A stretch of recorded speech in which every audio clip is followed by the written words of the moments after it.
A curse has befallen the region of Icewind Dale, in the form of an unrelenting winter that has slowly chipped away at those who live here for 2 long years. Most have lost the will to believe it will ever end, as hundreds of adventurers have flocked to this region in an attempt to end the curse and go down in history. None have succeeded. Those who do live to tell their tales are left frozen and mutilated by the horrors of the region. Join us as an unlikely group of adventurers come together to try and best these lands and put an end to the curse. Choose! What's so weird? Hello, everyone. Welcome to our tabletop tyranny Thursday game of Icewind Dale and the Rime of the Frostbane. Forgot what we were playing. I'm Jacob. I'm the DM. Thanks for coming. As you can see, we have our awesome 6 players here. We got Ethan, Star, Craig, Nathan, Tyler, and Emily. That's everyone. Thanks for tuning in and enjoy the show. Oh my god, the shoes are stuck on my screen. I can't get them off. Okay, so those are kind of groovy. Yeah, so as per usual, we start off the stream with a fun little riddle question or any kind of, brain teaser to earn inspiration. Who has inspiration? Who doesn't have inspiration? I got inspiration. I have it. Somebody gave it to me, or I read the thing last week. I feel like most of y'all should have inspiration. I don't think maybe y'all didn't use it. Because we fought, I think we probably didn't use it. We were all rolling freaking crit after crit. Yes. Oh shit, yeah. I was getting crit a on. lot of Did you have your inspiration? I do. Sorry, yeah, I was still looking at your shoes. So I'll feel like block in. I feel like I just did a bunch of healing, didn't I? I think you healed me. Yeah, somebody got pounded. Yeah. Me. So since we don't have everyone has inspiration, I'll just we'll skip that for this week and we'll do unless you really want to solve a riddle. I'm sure we'll do it. Do the riddle. Yeah, they're like a fun icebreaker. That's why I play this game. Really? I come for the riddle. All right. Riddle. Only for the riddle. So 4 men sat down to play. They played all night till break of day. They played for gold and not for fun, with separate scores for everyone. When they came to square counts, they all had made quite fair amounts. Can you, the paradox, explain? What the hell is this fucking riddle? If no one lost, how could all game? I obviously did not read it before picking it.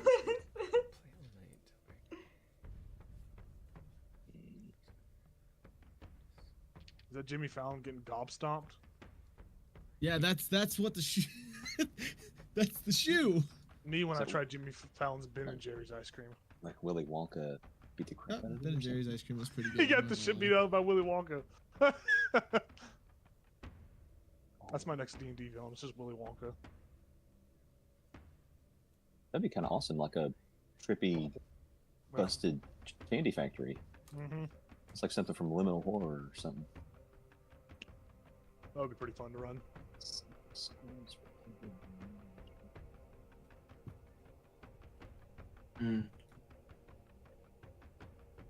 gotta go hard. The song, this little drum beat and going. Oh, I mean, That's what the inside of the cave sounds like. I have an answer that works, but I don't know if it's right. I don't have an answer. I'm gonna be honest. I have an answer, but it's not a joke, and it's probably not right. It's just the only way I can see it. I have an answer. I have one too. It's dumb. Dumb. But I already have inspiration, so whatever. Yep. Getting the creative juices flowing. see, I told you guys when they want to do this. This is what I'm here for. I like riddles because I either feel really smart or it really humbles me, and it's like, Gob Stomper, not Gobstopper. Man, remember gobstoppers? Does anybody That's- still like consume those, candy. or are we all That's too the old for Willy- that? That's the still Willy find Wonka them. candy. We get them in variety packs. I don't know. There's like a bunch of random candy stores that sell like vintage candy for like $5 for one jawbreaker. But yeah, they'll be there. But do you eat them? Oh no, my Yeah, god. right. The dental bill, dude. Those giant jawbreakers, like the size of like a baseball. Got a cramp in my arm. I don't know why that was ever enjoyable. All right, we think we got it. We figured it out. I think. Some conclusions. Yeah. Cool. Maybe. So, I'm not reading it again because it's whatever. A tongue twister. Yeah, Yes. 'cause it's. So, what did everyone answer? What do y'all think is the right answer? I They're just wrote that mining. they were playing slot machines. Like you do it all separately, but you can still 4 people, do it for gold. It's clever. Would you say, I said Emily? if Sorry. that's- Did you say something, Emily? Did I cut you off? Oh, did you say me? Sorry. No, I did. To me, just sounds like they're mining. Hmm. They're just mining. They're playing Ooh. the game of pickaxe against stone. It's Minecraft. Minecraft. That's a fun game. Fine. All right. I like it. Solitaire. Anyone else? Solitaire. Anyone else? No, you don't win. You don't win anything with solitaire, but whatever. Playing the Play game of Minesweeper. life. There's like a thing where people owe each other money. So once you get the money, you pay someone back, and then they pay back the person they owe money to. That's what I was thinking. And so no one lost and everyone gained technically, but But no one won. yeah, that's true. Cool. All right. Very nice. Anyone else? Mine's the game of life. No matter what, you're gonna have to earn money at the end. You can lose in life. You can lose in life and win in life. Like, yeah. I think they just tied for first. And then split the pot. This Yeah. makes sense. Yeah. So the answer is they played music and got paid for it. That's what the answer was. But those, you guys all had like a similar. Some of y'all had a similar mindset around that, like playing slots or That's mining. Whoever wrote this riddle has never actually played music because you do not get paid in gold. Well, it's supposed to be. I should have said the first one. It's supposed to be in D&D. It's supposed to be a D&D themed riddle. Okay. gotcha. I mean, it's from Reddit. It was from Reddit. That was the first thing I saw. I was like, sure, why not? You got paid an L. I mean, you can tell I didn't even read it. amounts. No. Oh, Jimmy got a copper. Yeah, a little bit of recap for last session. I'll wait for Craig to get back so he can hear it as well. Bless you. Hey. I'm like peeling from my sunburn from like 2 weeks ago. I don't like it. That sucks. I'll mash you. All right, so a little bit of recap for last session. Session 72, frostbitten foes and teleporting through snow. Oh. Anyways. That's a good title. Leaving Jarlmoot behind, our party follows Fiska's Dream Tingle, where our party finds their long day of travel come to an end. Setting up camp for the night near a large herd of bruised and battered elk, a blizzard threatens our party's long rest. Thankfully, Vlin's magic keeps the dangers of ice and exhaustion at bay. Through the night, our party decompresses the best way they know how to, by turning to one another for comfort and conversation. Vlin shared her thoughts and views from the day's battles with Fiska and Jayla, and potentially recruiting Fiska to pursue learning more about the art of necromancy. Elazel and Gollum, whatever the fuck his name is, discovers that the elks were damaged by what appeared to be charlatan weapons. Ichabod and Gal did not interact much on their watch. Yes. Finishing their long rests with a new day before them, another blizzard descends upon our party. Our party, not defeated by this, their spirits not defeated by this, quickly find their attention pulled away from the blizzard as 5 frostbitten figures rush them, each brandishing charlatan weapons. A battle occurs where many crits from both foe and friend occur, but our heroes are triumphant, as they usually are. Post-battle, Fiska makes sure to consume a portion of an elk that did not survive the previous night, granting her a temporary memory of the foes they just vanquished hunting the elk herd. In this memory, Fiska spotted a shiny ring on one of the frostbitten hands. Coming out of this memory, Fiska retrieves the ring from the elk and notices oral sigil upon it. Impulsively, she slips the ring on, and the party finds themselves enveloped in magic as they are teleported to a new location. I'm going to bring it from the top. So, I'll make it drop. So, the swirling funnel of snow begins to disperse. As it does, you quickly realize that you are somewhere entirely new. No longer do you find yourself on the flat fields of ice that you had once been. Instead, you cling to the side of a cliff. The winds howl, and push against you with enough force that you are actively having to resist against it, so you do not slip and fall into the snowy 20-foot ravine in front of you. Looking down at the snow around you, you notice that there are some humanoid tracks. 4 separate tracks that lead in 2 different directions. To the south, the tracks lead down a rocky path that looks like it gradually descends. To the north, the track looks like they head into the mouth of a cave. Built around the mouth of the cave is a ramshackle wooden structure in the shape of a crude bear's head with its mouth agape. The tunnel entrance that leads beyond is dark. Vlyn is not with you. Vlyn seemed to have been out of the radius, or out of the area of this magic enveloping ring. But you all stand here, being buffeted by wind, hearing drums echo and radiate out from the mouth of the cave. These very much the same sounds you hear right now. You do hear that coming from within the bear-shaped mouth, the bear structure. And I do have it on D&D Beyond. I do have the little battle map up for you guys if you need a reference. Nice. Wow. Okay. To the cave. Jacob, Yes. the elk. Did you say it was an item that I got from that, or like a spell, or what was it? If you want to go to your feats on your character sheet, Oh, it's on my definitely feet. check out Okay, what that's what I was here. trying to find it on my sheet, but okay. I was literally not gonna bring it up and just wait for you to discover it happily. Oh, what the hell? Okay, I found it. All right. It should be called the Charm of the Elk. And it Elza. basically works like a bag of tricks, like when you throw an animal. It works like that. Hell yeah. Elza will just be like, right, who did what? What the fuck? Where are we?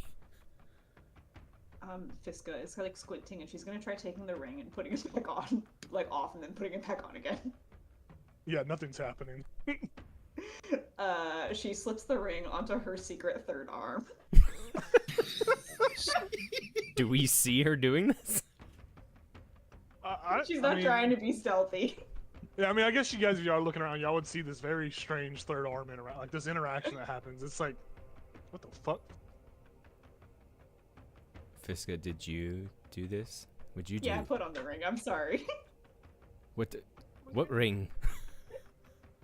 You know how I said that I ate the elk, and then I had a little vision right, of yeah. one of the guys running away, and he had a glint on him. And anyway, I got the glint, and then I put it on. It was really pretty. She'll show it off on her like weird long pink arm. Yeah, the ring sigil, the snowflake. You guys see Oral Snowflake is on this ring. It is not glowing like it was previously. Fiska, like when you put it on, you see like some sort of blue magical aura or glow from it. It is no longer glowing. Sick. So you didn't question that that's Oral's symbol. You just put it on. Yeah, I did Fiska, actually pretty much. You're silly. Sorry, can't be helped. Just imagine Ichabod with his get up, his scarf, his Oni mask saying that. You're silly. Jayla's But like a breath. higher power really wanted me to put it on, so I did. And obviously, taking it off isn't doing anything because I just saw you did that. She'll just do it in front of you, yeah. Cool. What was behind us, Jacob, on this path? So the path to the south, there are a set of, so where you guys stand, there was a set of tracks that lead to the cave, and some that appear to lead away from the cave. Oh. To the south, it looks like the path just continuously descends. It looks like it is a, this cliffside. This is a natural. This isn't like built in. This is like a natural cliffside. It does gradually descend down. It looks like you guys are in a mountainous terrain, some sort of mountainous area. But it just like it disappears kind of down and past your eyesight, away from the cave. Do any of us have any any idea where we are? I mean, Can I definitely look not at the me. sun? Can I look at the sun and try to tell where we are? Yeah, you can. You go blind. You looking directly at the sun? Yeah, I'm just. How long do you maintain contact with it? Go ahead and make like you can make like a nature check to kind of ascertain some sort of headway, and also to kind of recognize the surrounding area. Gal, you can make the check at advantage. Oh. Okay.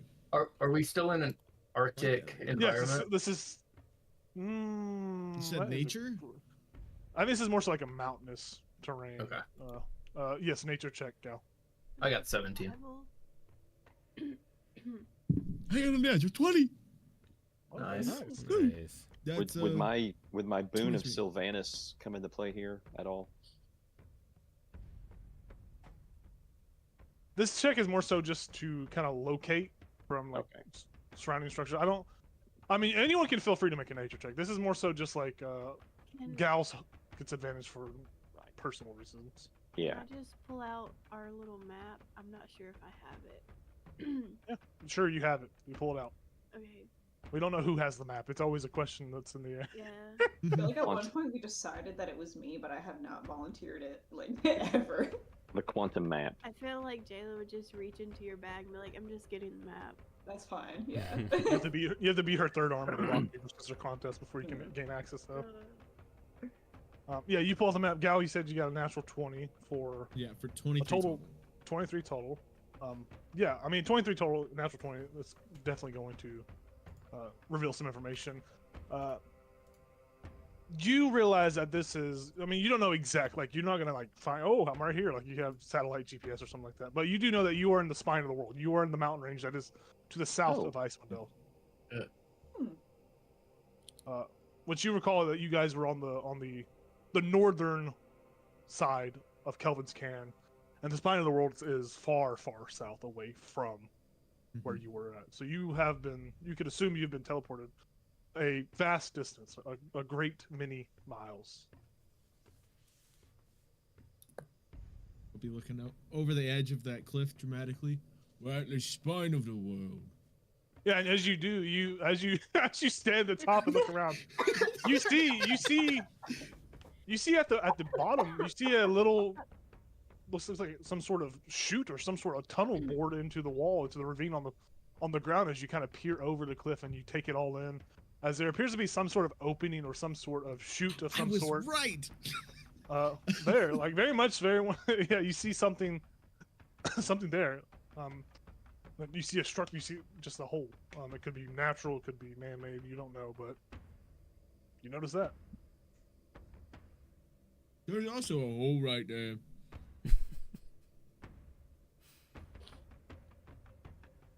Good eye. Gosh. Good eye. Sorry. That's the wind up here. The wind up here is taking your breath away. The high altitude. Do we go in the big scary mouth? If the oral ring brought us there, then maybe we should investigate. Maybe it's a gathering of her followers of some sort. Yeah. You could pick their class. Might also be her, right? She could be here. I hope not. I That mean, seems me like too. a lot. I wanted to investigate the drums, though. Right. The drumming.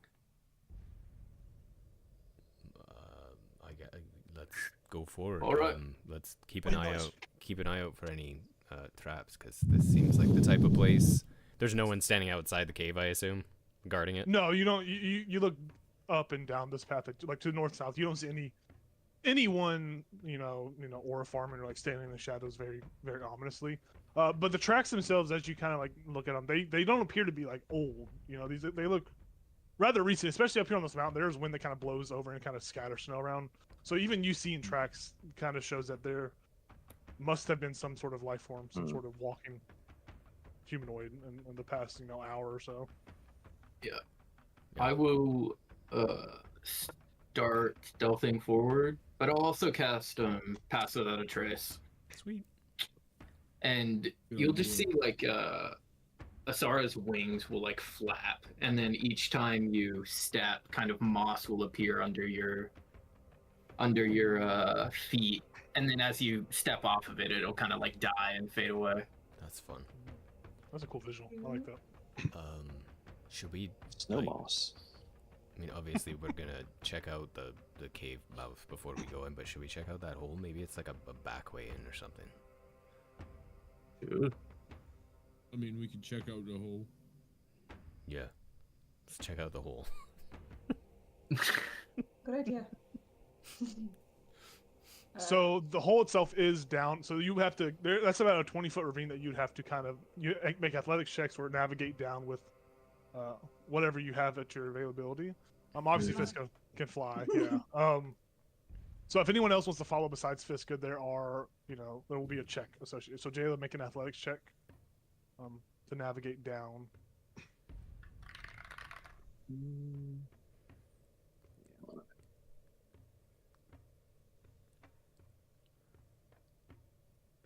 16. 16. Very nice. Yeah, easily enough. Easily done. Yeah, the two of you make your way down there, and as you guys are, Fiska, you fly over it. Jayla, you more so get kind of first-hand experience as you kind of move through the rubble and debris that is here. This looks to be some sort of waste chute. Like it starts to smell like dookie. Is the easiest way I can put it. Jayla, you are moving through, different animal bones, different humanoid bones as you kind of move through the rubble and rock. There are obviously, there's old fecal matter. There's been, there's some ice turds, some icicles. There are, just all kinds of flavoring of waste and nastiness. You guys peer up into this tunnel and see it goes in. It's very smooth too. It's a very smooth, rounded entrance. You peer into it and you can't really see. It's dark all the way through. Yeah. You guys go into the hole. The poop chute. I was gonna say that, but I was like, I made too many poop references already. I gotta kind of chill. Lean into it, Jacob. So I assume we all kind of like stopped here for them to Yeah, go yeah, down? yeah. Yeah, and like I said, I would be like just making sure, checking for traps along this path. Yeah, you can go ahead and make a investigation check to kind of look for traps as you perception or investigation as you are kind of looking around. Is it Sorry, go ahead. is it this group or the other group that has a lot of message spells? I have I a. think it's the other group. Yeah. I mean, I got Together. tons of psychic shit. If you want to send the messages. I do not have message in this one. I would turn to Fisk and be like, I don't want to go in that. It smells. Do you want to tell them it's a poop chute? Let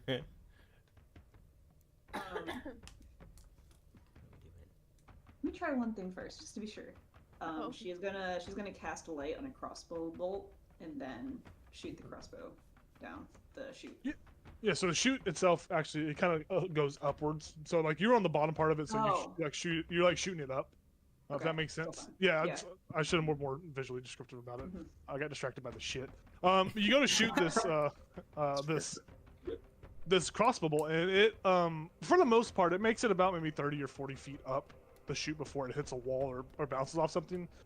For the most part, it looks like a straight shot, but it looks like you hit some sort of like it's not entirely smooth all the way through is what you kind of glean from it, and you don't shoot the arrow through to like another chamber. Like it doesn't seem like the arrow flies far enough to be another room, but it seems like it does go about 40 feet up into a descent before it hits a rock and kind of just splinters apart and just like falls back down to you.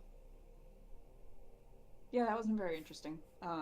She'll send a psychic message using the Psi Stone? Yeah. Telepathy. Yeah, she'll send a telepathy using the Psi Stone to Elzal. She'll be like, it's a poop chute! Can I message And then you she'll back? do it to everybody in turn. Yeah, you can talk back. So I will say to the rest of the group, it's a poop chute, and I'll say to you, I don't know what that means. Well, I don't really feel like explaining it, to be honest. you can ask them what it is. Does anybody know what a poop chute is? Can I? Is the ground under the poop chute? I know there's probably poop and stuff, but does it look like if someone had to escape fast and came out of that, would it be okay to land there? How fast are we talking? Like, are you greased up? Yeah, on your way down, yeah. I mean, it doesn't look like a soft landing. I'll say that. Like, there is a bit of a So the way the hole like open, it's about 10 feet off the ground still, so it's like a little bit up still. So when you come out, you would take, you know, a d6 damage. But if you're really greased up or pooped up, if you're going fast enough, I'm sure you could get like 2d6 damage out of it. It's not a comfortable land, is what I'm trying to say. It would take maybe some damage, but it would be easily done. Just want an escape route, just in case. Yeah, yeah. Like Shawshank Redemption here. Yep, yep. Okay. Oh. Come on, piss it up. As you guys are right there, though, you hear like a kind of like a something wet and squishy falling down as you watch a fresh turd just pop out right in front of you. It is quite sizable for shit too. And it kind of clings to the walls. It like slowly falls down. Can we see that from where we're standing? Yeah, y'all see the shit come out of the poop shit. You kind of and you see that and you're like, oh. Yeah, exactly. Else I'll be like, oh, gross. Right. Yeah. That's big. I mean, I feel like it's safe to assume there's like, I mean, the drums and the big shit, probably like giants in here, right? Or like ogres or trolls or something. Something like that. Yeah. Or a dragon. Could be a dragon. Well, the ring went here for a reason, I assume. So I'm kind of interested in and maybe there's a way back because we've lost a lot of time if we're still going to Fiskus thing. Right. Yeah. So maybe there's a way back. Right, and we're pretty quiet right now, so we can try not to attack anything or be attacked. Yeah. What are the like the pinging sounds that I was getting? Are they still the same strength? No, they're actually. You don't hear them actually. It's kind of non-existent as you are. You've been teleported at a great distance, and maybe you feel like you're outside of that range. Cool. And they have actually stopped at the moment. That's a good point to bring up. Let's fix it. So. They left. Should take some lithium anyway. Yep, you're addicted now. That's the third one. You've popped the third one. You're hooked. Now you gotta buy a constant supply. I know. Well, let's move forward. I got a 22 for checking for traps on the way. Okay. From where you're at, you've seen that this is like a natural path. There are no traps along it, and you can even see that the entrance itself is not trapped with that. Okay. As you are outside.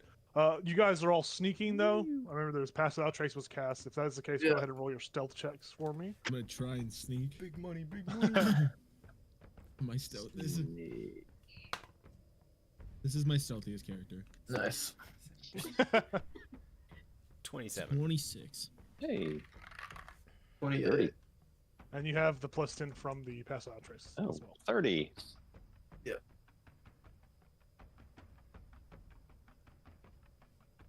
Yeah, it sounds like everyone got a really high number. So that's good. Good to know. The tunnel. Yeah, what'd you roll? 26? So +10, so 36. No. Oh, 26 total. That's still a really good roll. Everyone had really good rolls. Yeah, so you guys get to the entrance of this structure. Very artistic rendition of a bear made from wood. You know, it looks moderately made. It's not like expert craftsmanship, especially coming from the Dwarven city. This is like, you know, bones compared to gold and stone. But nonetheless, you guys are you guys entering into this? So what you see as you kind of get closer, I guess, is what you were waiting on, huh? Yeah. You see what appears to be some sort of wall, or some sort of like climbable, like it's like a wall that you can climb, like ascend a little bit. It's about a 10-foot climb upwards. These squares, by the way, are 10 feet. These are big squares. So if a battle breaks out or anything like that happens, that is good to know. But other than once you get to right there, past that point, it's just complete darkness. If you don't have dark vision, you will struggle to see. This cave does not appear to be lit. Oh man. Right. At least I remember. Let me read. Let me double check before I miss. Thank goodness for the devil's sight. Yeah, I'm good. I'm I'm not, but it doesn't matter. That wall sounds like ladder height. I'm gonna break that fucking ladder. Oh, you know, This I is a have it no. now. You're This not is a breaking it. no ladder kind of cave. The ladder is put away for safekeeping.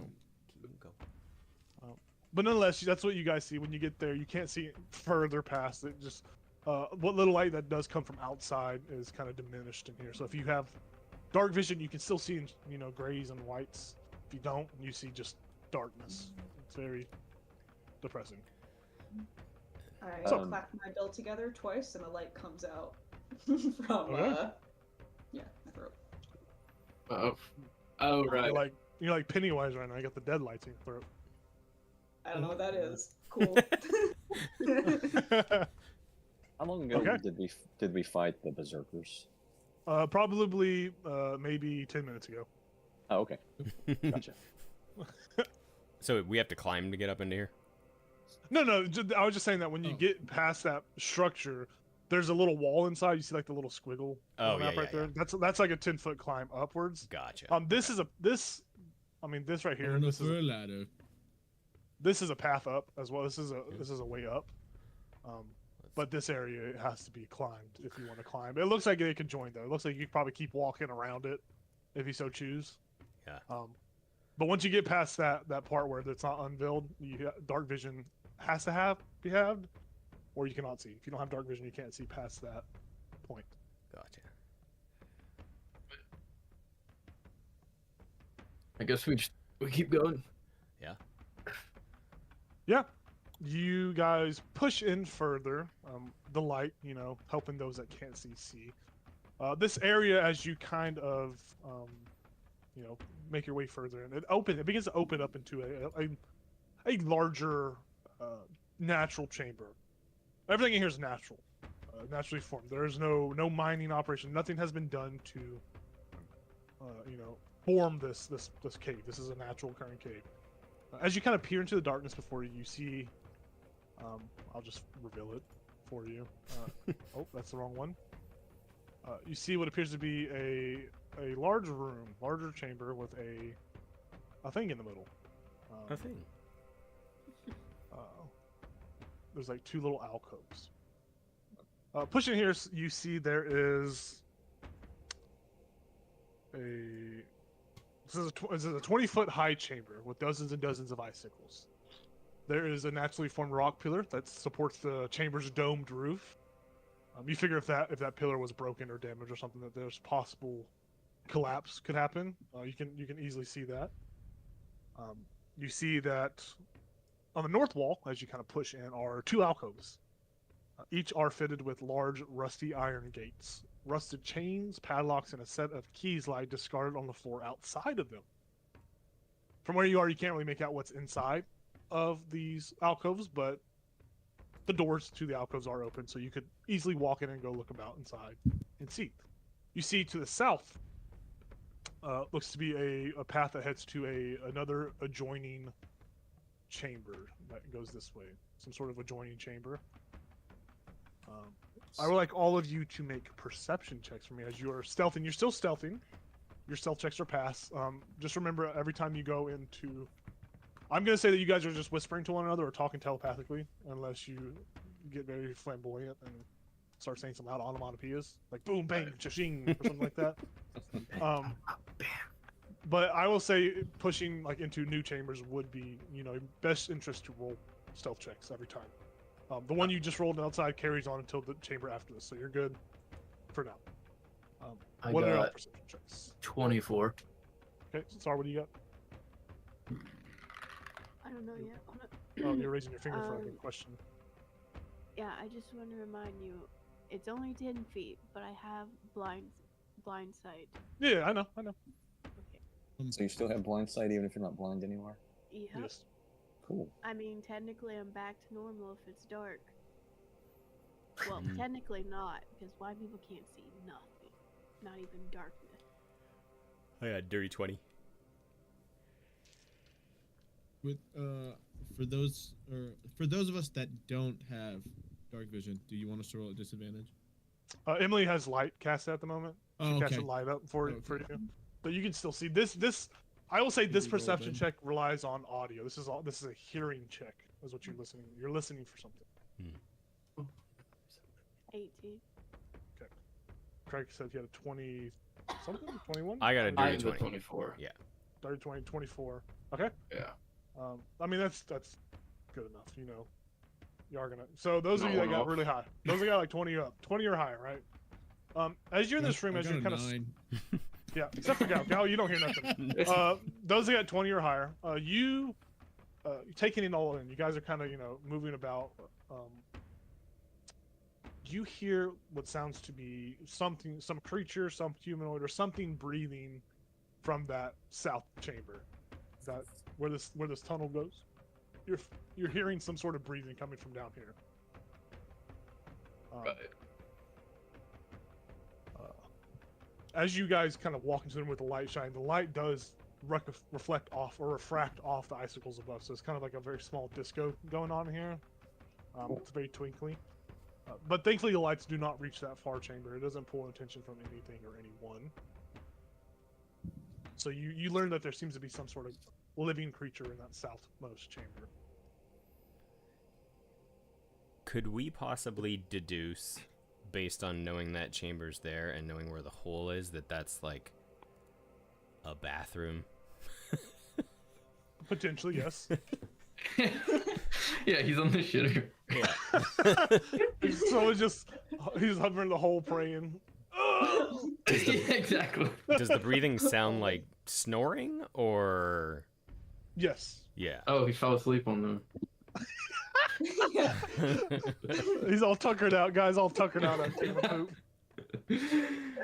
If I have a climbing speed and I have passed without a trace, would I be able to like just kind of climb this a little bit and peek down there? Yeah, climbing speeds allows you just to freely climb Yeah. structures. If I have a ladder, can I assist with the climbing? You can, yeah, if you want to bring it out and do that, sure.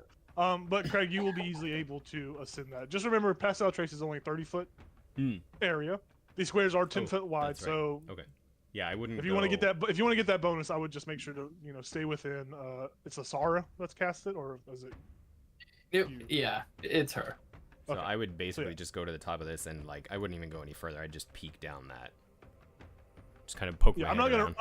I'm not gonna reveal much because from what your perspective is, you just see further into the room. Yeah. You don't see to this. It looks like a chamber opens up, and there's some section to the east on the map. So like the right side of the map, it looks like the chamber opens up a little bit. Okay. But what you do see is this hallway of sorts, corridor, probably extend maybe 20 or 30 or more feet from where you're at into that room to the shitter. You just see an open hole. There's a bunch of refuse and debris around it. I don't see the thing breathing though. You do not see the thing breathing, and this is. Well, I'll just show you what you basically see. This is what you see. Okay. Yeah, I'll climb back down and just say it goes around the corner. I don't see what is in there, but it sounds like it fell asleep, so it's probably not seeing any of the light right now. So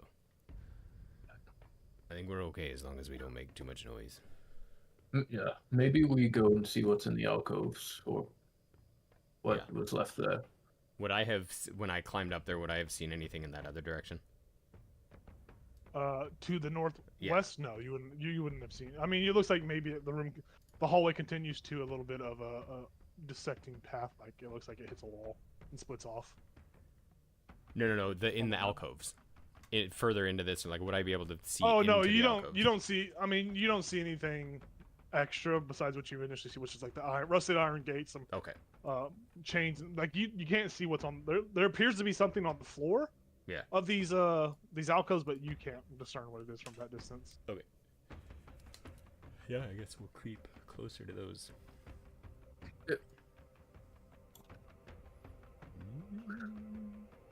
Yeah. Yeah, when you get closer to these alcoves, you notice that there are what appear to be some fragments of what appear to be a bluish white egg that must have been as large as a halfling. Each a single egg in each respective alcove. Both broken, Both are broken. Both are in fragments. and no creature in there. Would I know what What kind of eggs those are? Yeah, you easily recognize them as dragon eggs. Those are dragon eggs. A white Hmm. dragon, to be Oh, exact. a white dragon. Oh, Uh, fuck. Oh shit. Have you guys seen a white dragon around here? Uh, Yeah. yeah. But yeah. Right. Maybe this is like, well, maybe the rider is in the other room. I don't know that the dragon could sit here himself or herself. Herself. Yeah, the white dragon did have a rider, right? We saw that before. Yes. Yeah. Okay. So, let's be cautious, I guess. Does it look like these eggs have been here a while, or?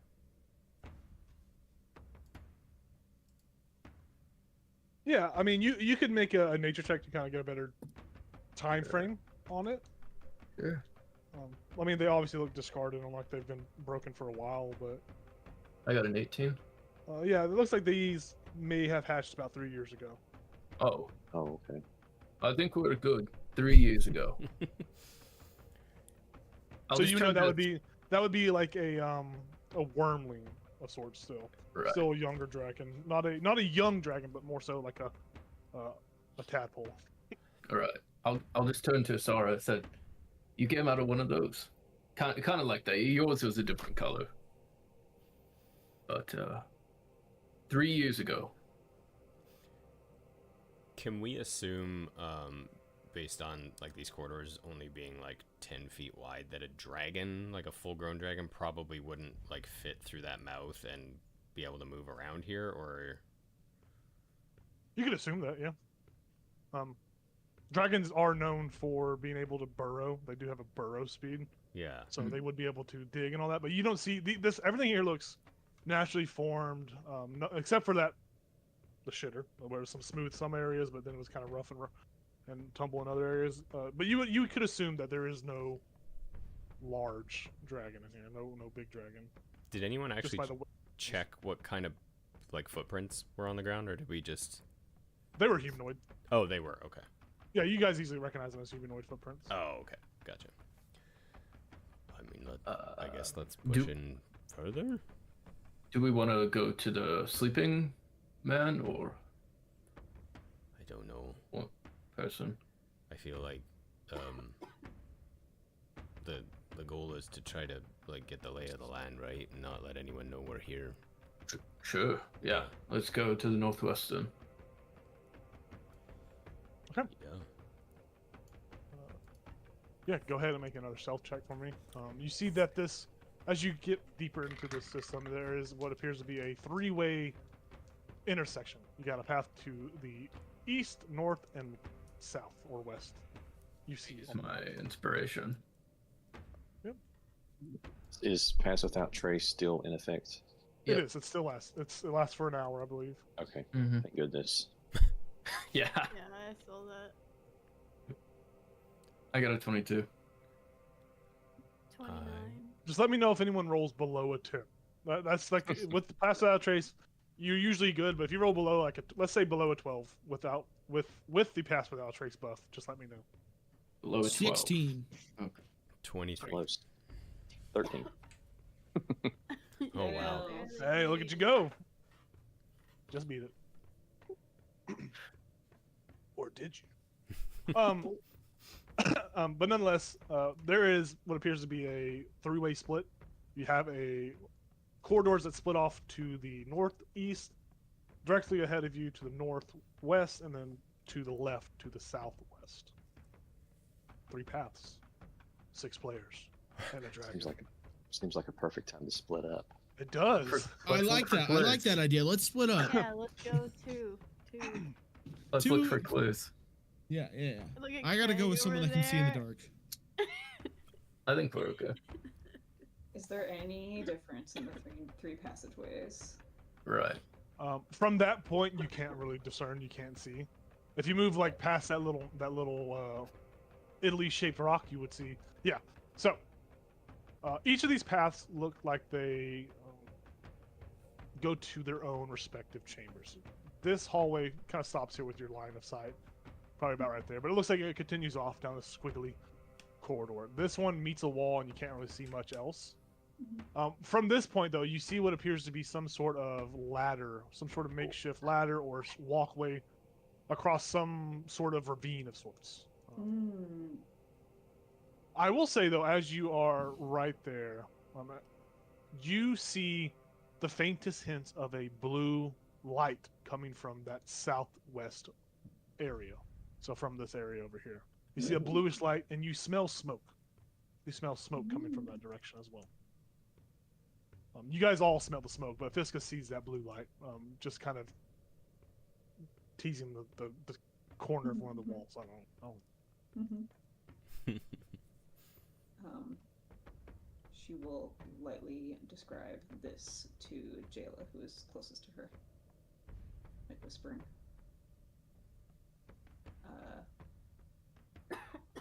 And then I'm gonna go fishing in the ravine. Okay.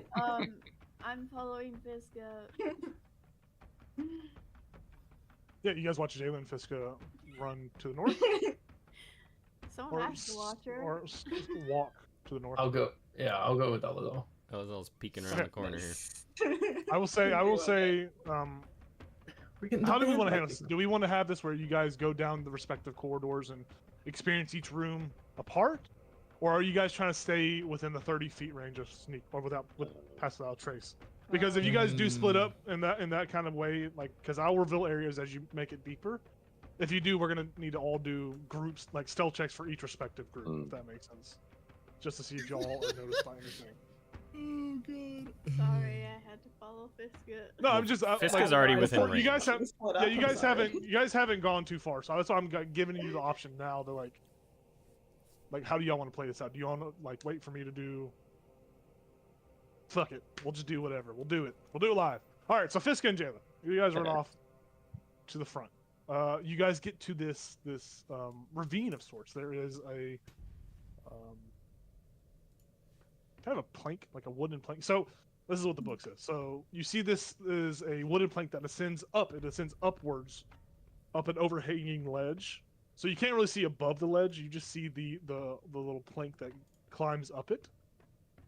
There is, you see ice and frost have covered this wooden plank, but this appears to be a more traffic tunnel. The one that you like, where you guys just walked. This looks like a more trafficked area. You see, there is, I guess I'll show you the ravine. Do you guys climb go up the little wooden plank? Because you can't see past that right there. You look to the right, and it looks like the ravine kind of goes a little there. Goes like that little overhanging ravine / cliff rock. You guys go up the plank? Can I cast down to the ravine like I did in our? Oh, you just want to go fishing? Yeah. I found the mirror. Yeah. Yeah, you definitely can fish in the ravine. Let's do it. All right. I'm not gonna die. Yeah. Fiska is fishing in the ravine. Jayla, you are standing there watching her hover and cast. Very nice. You cross the wooden plank. Yeah, why not? I'm Alright, not cool. doing anything. You die. No, yeah. So you as you cross the wooden plank, you take time to make sure you don't fall. And there's like a rope, kind of like rope handles to balance oneself on this wooden plank when crossing. And you see that atop of this overhanging kind of side chamber of sorts are 4 sleeping bags, 4 sleeping pallets covered in furs. There is a wooden pail in the corner that reeks of shit. And you conclude that probably serves as this chamber's chamber pot. But this is a very large chamber from where you are. You see this is a much larger chamber. The sleeping bags of decent size. There are no people. And then the little bucket, we'll say the bucket, is right here. There's a bucket. That's what you see. I'm gonna look back at Fisk and be like, "You doing okay?" I'm working on it. Okay, I'm gonna go look around in here. No one's in the bags, right? From what you can see at this moment, yeah, you don't see anyone in the bags. They look empty. Okay. If you want to kind of like stealth around the chamber, just to be careful, you can roll another stealth check Yeah. without the +10. So you go do that. And Fiska, what did you roll on your fishing? I didn't roll anything. Just roll D100 and tell me what you get. Sick. Use 'Cause I forgot. inspiration.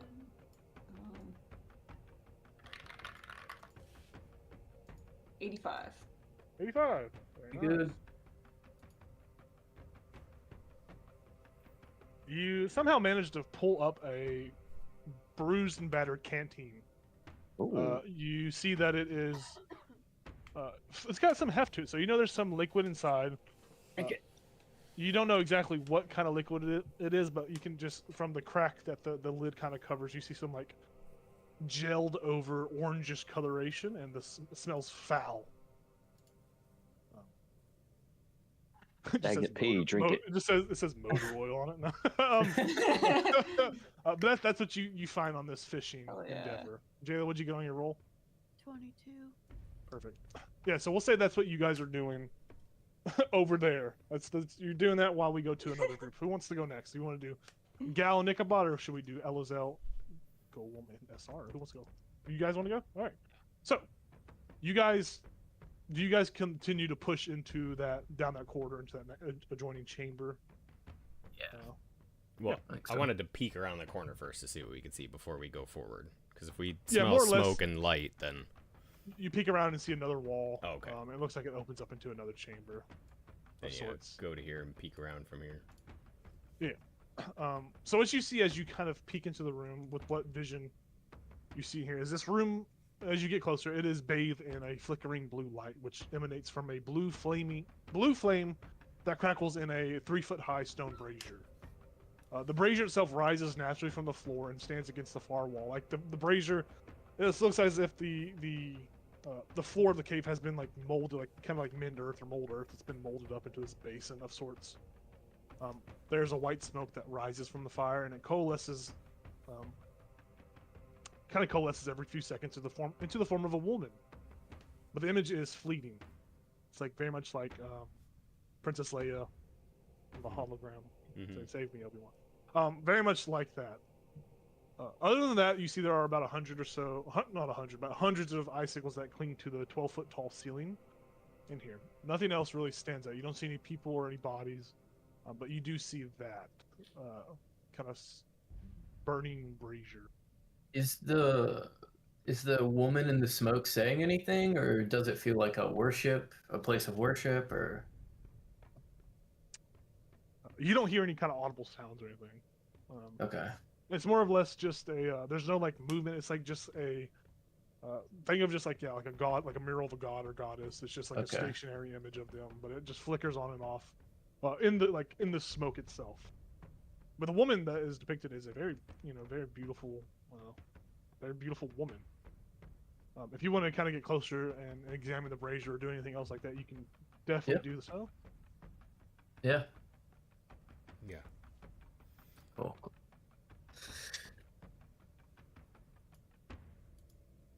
I got a 26. Stealth. Oh, I'm gonna use my inspiration. That's much better. 31. Yeah. Wow. That was for stealth, Yeah. correct? Yeah. Okay, yeah. You are, nothing. You don't make any noise. You're as silent as the shadow. Getting closer to the brazier, you don't see any kind of depiction, any kind of magical, iconography, any kind of like magical runes or anything like that. But the brazier itself does appear magical, as there is no tinder or no kindling in the actual brazier that keeps the fire lit. The fire itself just sustains itself.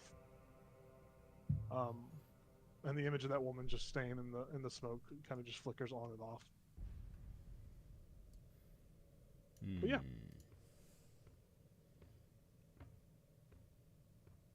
Is there any check we can do with the brazier, like to investigate it or look at anything on it, or if like There we are- recognize the giant woman, or? it a giant? It's not a giant. It's not. It's like Oh. it's an elvish, a drow-looking woman, a very elvish-looking woman. Oh. You guys can make history checks to see if you recall any information about the imagery or the image of the woman in there. You can, if you want to actually physically touch this brazier and do like an investigation check in that aspect, you can. If you have any kind of magical abilities that detect magic or anything of that nature, those would be your big information pieces to get from. Do I got a 12 on history. Elza, you can roll it with advantage, by the way. history? Yes, the history check you can roll with advantage. Is it like religion? Because I was thinking of rolling a religion check. This is not a. I'm giving you advantage because this is someone you have seen previously. Oh, okay. Hell yeah. Well,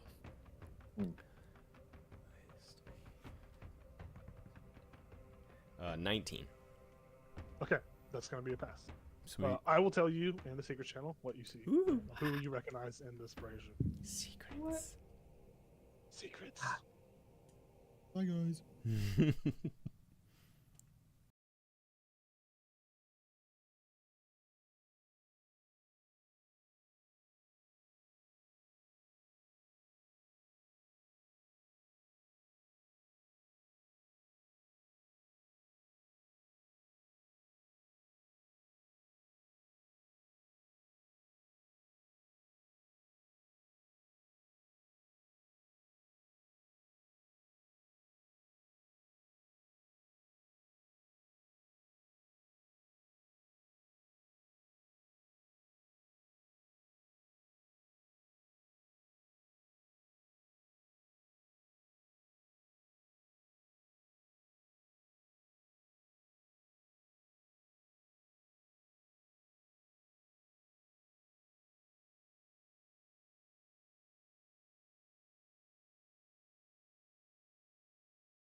All right, cool.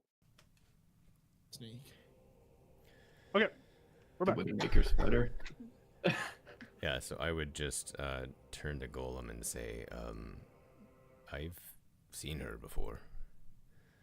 Who is she? Are you familiar with like the sacrifices that they make to Oral in each of the towns? Yes, I'm somewhat familiar. So this a drow, she was actually leading one of the sacrifices in East Haven when we were there. And Right. much more oddly, there was this big wave of energy that went throughout the crowd, and she actually like zeroed in on me and stared like daggers into my eyes, and I'm still not sure why.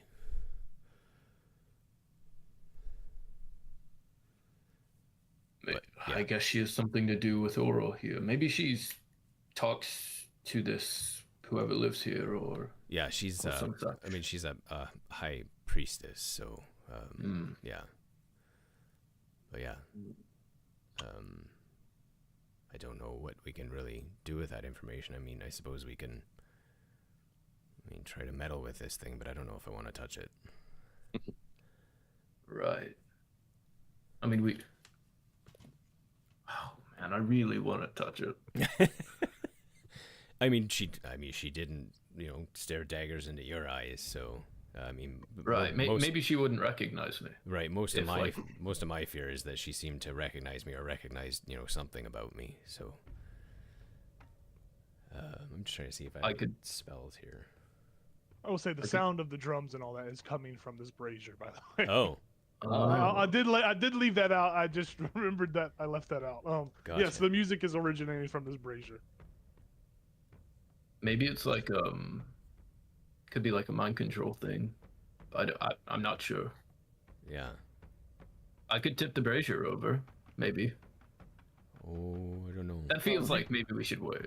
Yeah. Everyone in the cave system, you guys, actually, as you guys are conversating, we're gonna go to Gal and Ichabod, and we're gonna deal with them soon. Sure. But I need everyone that's already had a scene to roll perception check for me, except for Gal and Ichabod, obviously. Gal and Ichabod, you guys just roll your perception checks and keep them on side. Just keep them there to have. Dear God, Fiska, I saw that. Just keep your perception checks low. Just keep them to yourselves for now. So Gal and Ichabod, you guys push further into that little corridor, down into this little bit of a hallway, and it opens up. Stay with me. And you guys rolled a separate stealth check already earlier, or no? Not yet. Go ahead and re-roll a stealth check for me without the plus 10. Without. 13. That's fine. That's good. That's good. But what gal get? Oh, was I muted? Yeah. I got another nat 20. I got 21. Yeah, hell yeah, dude. Oh. Yeah, so as you guys push I got in, a you guys +1 are being quiet enough that you are not detected by anyone, if there would be anyone in this room. But what you see as you go down this corridor, that the entirety of this next area that opens before you, this cave, is stained pink and red.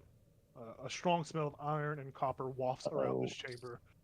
And in the center of the room, beside a stone tray of butcher's tool, is the flayed husk of an owlbear skeleton that has been skinned, gutted, and stripped of meat. Our Fandelver party is used to seeing owlbear skeletons. That's crazy. But nonetheless, you see that at the back of the chamber, along the wall, are large meat hooks that have been screwed into the ice. Goodness. That kind of hangs on the cave wall, the side of the cave wall. There's a very large man in blood-drenched hide armor is hanging various carcass meats onto these big hooks. Yeah, he's just moving, and it looks like he's hanging up like a butcher hanging up slaughtered meat. His back is turned to you, but you can already see that his arms and legs are blackened by frostbite, very similar to the foes you faced merely, maybe half an hour or so ago. You see very close to him, within his reach, is a dark black charlatan weapon in the shape of a float. And he is going about his business, hanging meat, and he has not turned. You see he has maybe 3 or 4 pieces of meat still on the ground that he still has to hook. So for a momentary second, he's not going to turn around until he's done hanging those things up. And he is leaning down and grabbing another piece, and he's just... That's what you see. Bless you, Star. I'm gonna look at Ichabod and whisper, What do we do?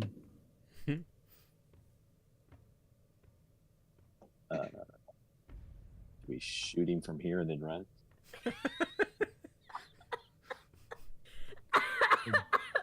I will say, I don't think Gal can actually see this guy. Actually, no, there is a small fire in this room as well. There is a little small fire here. That kind of throws the guy's shadows against the wall. Or do we go get help first? I think we could take him. The worst two we sit together.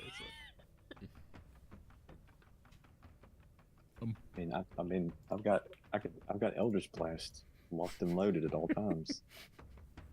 I can go to him and hold him, and you blast him multiple times. Actually, I think I'd prefer to blast him with his back's turned. That's fair. I will say, as you guys are planning, discussing, you guys can make a perception check as well. Okay. Gal and Ichabod, as you're in this room. Was it for that other It's for what the other people one are. everybody did? Yes. I think I will... I'll go with that crappy one. I got a 22. Okay. I rolled it earlier. So what did everyone else roll as well? I got a 7. 7? I got a 7. 7? 10. 12. well.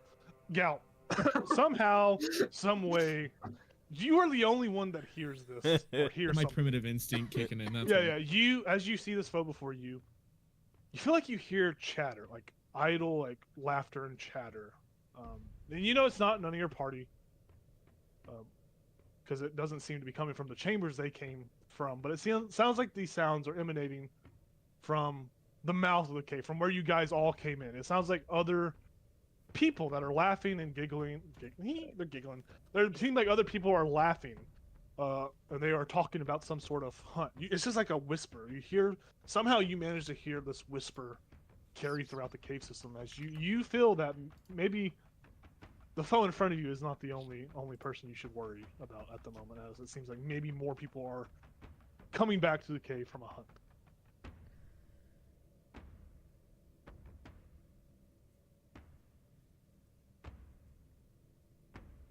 I'm muted. I'll look at Ichabod and I'll say, did you hear that? No. I think I heard more people. Our people? Not our people. Oh. Bad people. It sounded like the entrance. So they're behind us. I think we should.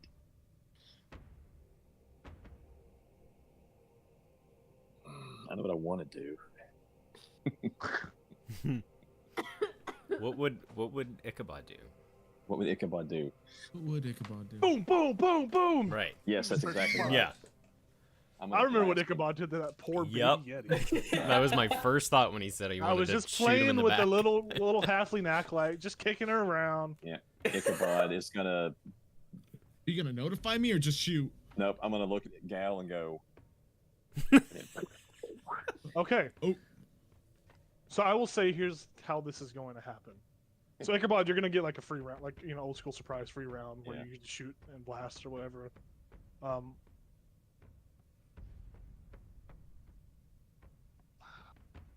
I don't know how to handle this because I feel like Sorry. does your would your Eldritch Blast make noise, or is it just like a shard It, breaking? I don't think yeah, it would be it's like just- loud enough to draw attention. No, from the other it party doesn't members. like. It's not a gun or anything. Okay. Okay. It just goes. Okay. Go. I'll say let's not roll initiative just yet. It's like a Roman candle. Yeah. I will say go ahead and roll your attack roll. Okay. And depending on how this creature reacts or whatever reacts,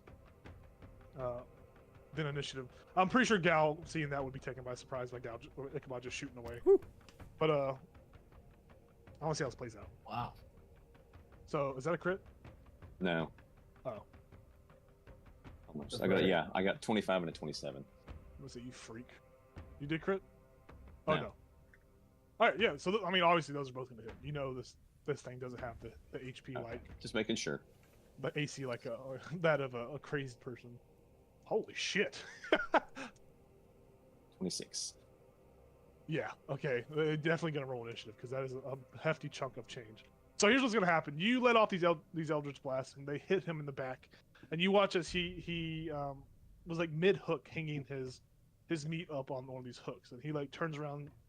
He's turning around, and he says, "Oi, old Griff, what the fuck is that? You throwing shit at me again? That hurt. That's really hurt." And he turns around and he like sees you, and like there's like a mixture of, if he had a face that was a face. He has no skin on his face. It's just eyeballs, Oh. burnt curled black lips. It's like skull with eyeballs and burnt curled lips, and you see Oh, crap. it's a shocking sight as he turns Oh, around. no. Very much, and he's like, "Who are you?"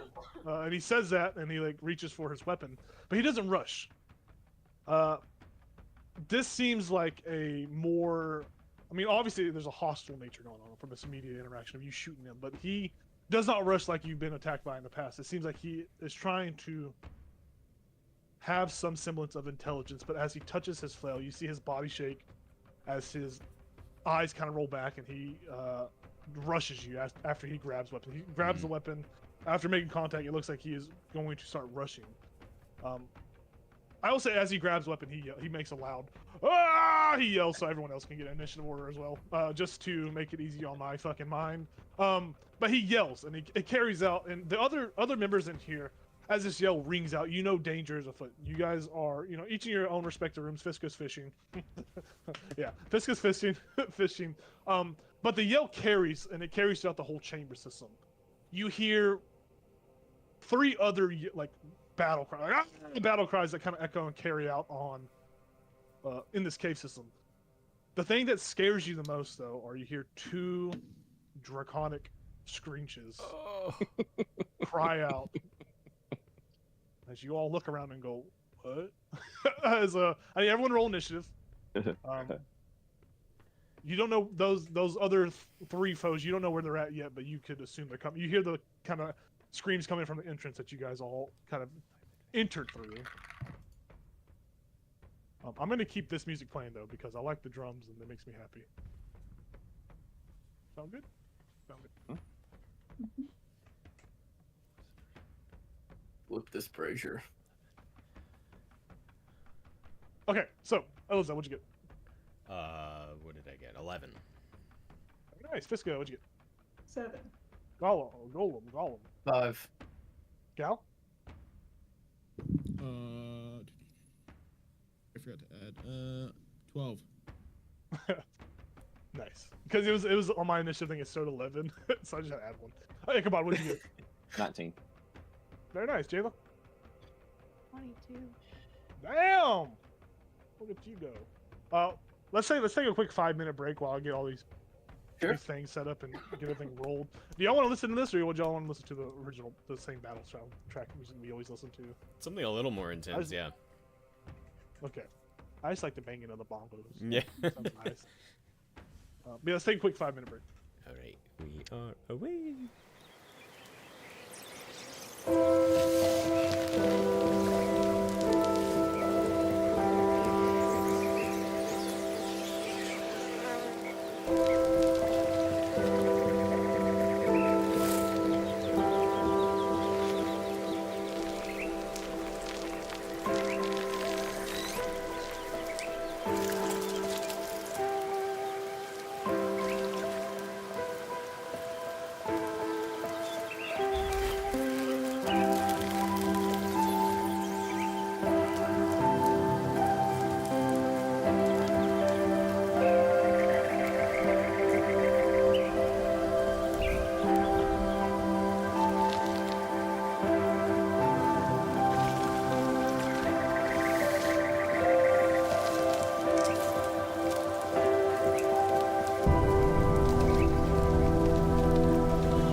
Hey, welcome back.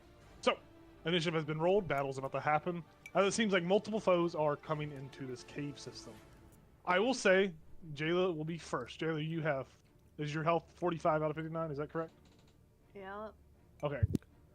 Gal, you're missing some HP, correct? Gollum is missing some HP, correct? Nope. Yep. Okay.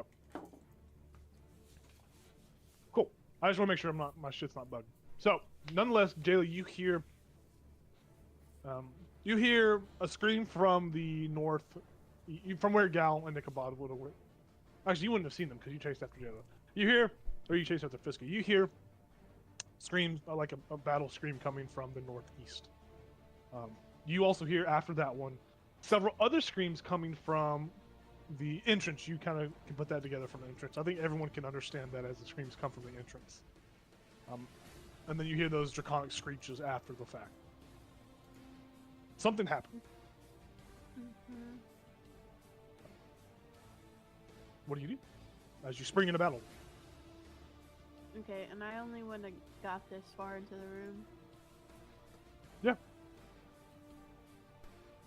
I just remember these are 10-foot squares. That does matter. Mhm. Well, what direction? I did kind of hear what direction the first scream came from. You heard the directions from every scream, so you figure there's some sort of threat in the room that is to the... You can ascertain that wherever Gal and Ichabod are at, even though your character doesn't know, you as a player, you hear a threat up there, and then you hear threats from the entrance that you came through. Okay.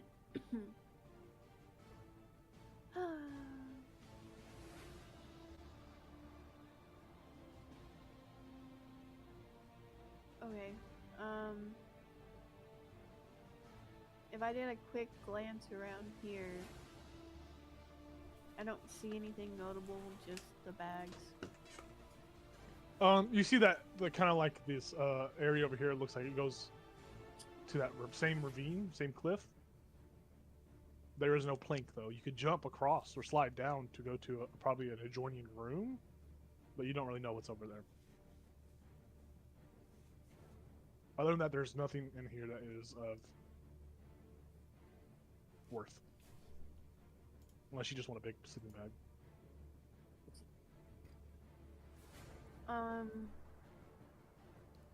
What's that one Okay. Friday the 13th movie where she gets in the sleeping bag and he just picks it up and just fucking throws her around? Oh, You know what I'm talking I about? don't know, but that's amazing. Maybe you can. This what can happen. You can hide in the sleeping bag and see if they come and grab you. Just throw you around. No. It's, Okay. I think I found the gif of that. It's actually the funniest thing. Oh, I put in secrets. Hold on. Too general. Keep your secrets. Oh god. Oh, there she goes. Yes, but anyway, Star, what are you doing? What is your character? What do you do? Okay, I just Oh. I just want to make sure I don't meta game.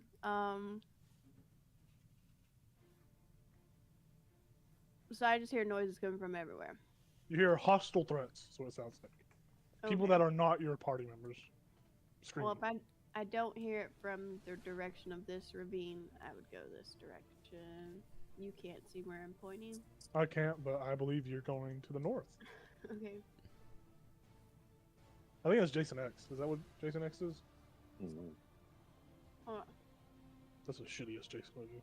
So Not the I best. need you to look at the screen real quickly. I'm seeing what you're doing. Yeah, what are you doing? You're doing that? I can't hear it directly from this direction. You can hear it come from that direction as well. Okay. There is a path over there if you go that way. There is behind the veil. I know. I wanted to make sure I heard something. Look, there you go. You just have to descend. You have to like jump off the cliff because it's like kind of a cliff overhang. You'd have to Yeah. jump off that. Hmm. But you would have to like use my dash to do that. Yeah. Do I have to make an athletic check Yeah, or anything? just to see it, just to see if you land well. It only matters if you roll that one. Okay. 16. You're cool. You slide down like a hero. Okay, so That was 10, 20, 30 to jump over. 10, 20, 30. Yeah, you'd land right there. You could do 30 more movement from there. You basically land at what appears to be a slot, like a room full of meat. This, looks to be some. It's a storage room, basically. I'm not gonna read out the thing since battle's happening, but there's like some discarded meat that's been eaten away yet. There are like little trenches that the meat has been placed in where snow kind of keeps them cool. And you kind of come around right there, and you see this Charlotte and Berserker. You see this larger man, who is yelling at, grabbed a weapon, is yelling in the direction of where your friends may or may not be. You don't know yet. But he has, like I said, no skin on his face. He has just eyeballs, lips that are barely there, a tongue that is blackened and just frostbitten to all hell. He looks like he should be dead. He looks, frankly, like a skeleton, like a zombie. You might believe that he is a zombie. You didn't hear him talk or interact, but... He's not still yelling? He's still yelling. Okay. Alright. I can't do anything. I'm a activate my sword.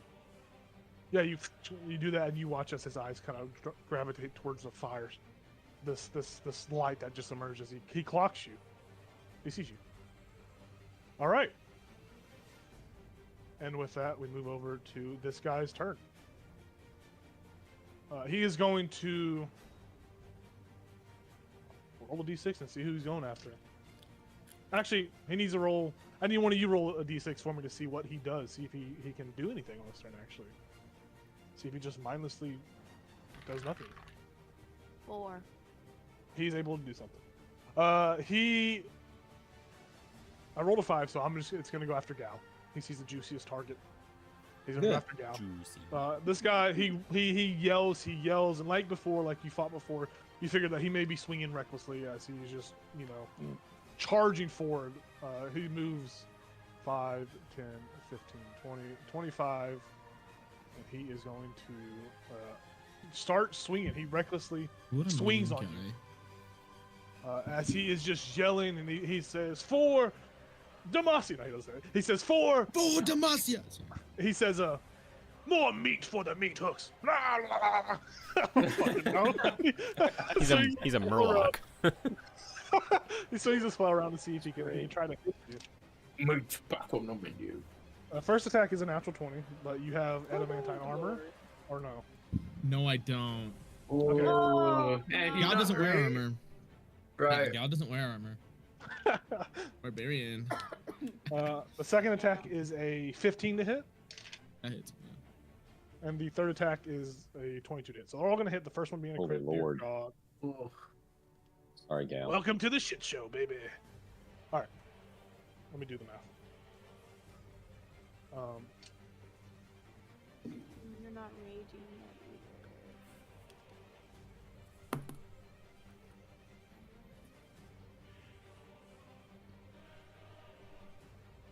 45 points of damage. That's No? 36 points of bludgeoning Oh, damage. okay. Is 36 that points for of all of them. That's all of them. That's the total for all of them. Wow. It's 36 bludgeoning damage. And then I Stone need. endurance. Yeah, go ahead. Real Definitely do that. I reduce 9 damage from that. Very nice. So So you take 27. That's 27. Nice. I need you to make 3 separate DC 13 Constitution saving throws or become poisoned Oh, gosh. until the end of your next turn. You said how much damage again? Sorry. 27 points of bludgeoning damage. And then 3 separate Constitution saving throws to All right. see if you are poisoned or not. One is a pass. That's Constitution. Yes. 21. Yep. That is 19. That is a fail. Failed my So thoughts. you are poisoned until the end of your next turn. So basically, when this turn comes, you'll just have the poison condition, which gives you disadvantage on attack rolls and ability checks. Can I use my inspiration, or is it too late? Yeah, no, you can still use your inspiration. Go for it. Wait. Yeah, I don't want. You said a 13 I have to beat. Yeah, 13. 14. Oh, you're poison. Look at that. Very nice. No poison. All right, cool. That is his whole turn. He is just wildly flailing around. He is just hitting the shit out of you.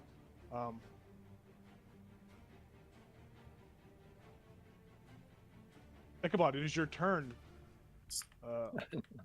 You hear something from the guy jumped on you quickly. His like gnarly look is just spooky.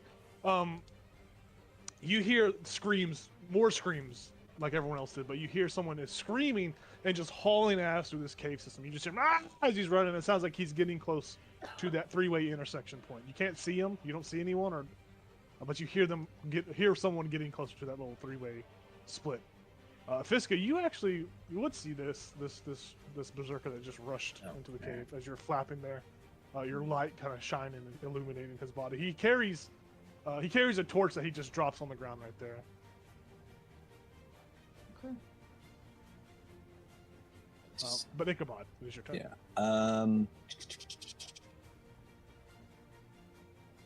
Well, I'm assuming if I move anywhere, that dude's gonna take a swing at me. You could assume that, yeah. I mean, he seems like he's locked in on Gal at the moment, so. Till he wants bed. I will swing at you if you move away from him. Yes, I will swing at you if you move away. I guess Eldritch Blast that sucker. Yeah, it would just be a normal attack because he's recklessly attacking, so he would normally have advantage, but since you are melee, it would be a disadvantage. So it's just a flat roll. But I can still do it. Yeah, you can still do it. Usually, it just gives you disadvantage.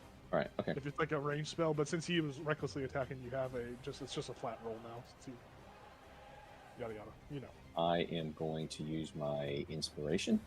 Go for it. And don't forget, some of you still have birthday crits. Ethan just got a birthday crit. If you need to use a birthday crit, I'm not feel using free my to use birthday it. credit. 27 and a 10. All right, a 27 is definitely hitting. The 10 does not hit him. I have Okay. a great idea. Like your magic flies through some of his ribs that are separated. Actually, you know just his what? bones. I am going to burn. Sure. I don't know. So I've got that the luck leaf Okay. Yeah. that has 5 uses, and would it be metagaming if I'm like, how many would I have to spend to hit him? You rolled a 10. Uh-huh. It gives you +1 for each leaf you use. Correct. You would need to use 3 leaves. Okay. I'm going to use 3 leaves. Yep, just make sure you notate it on the Yeah. little leaf. Let's see, is there? She loves me. She loves me not. Oh, Raven Queen, please answer me. Yeah. 2 hits in that case. 10 and 12. So 22 points of damage. Very nice.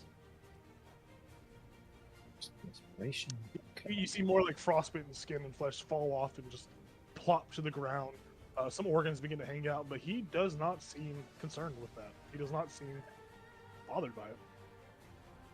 He just laughs. He just cackles in front of you as he's swinging. I know what I'll do. As a bonus action.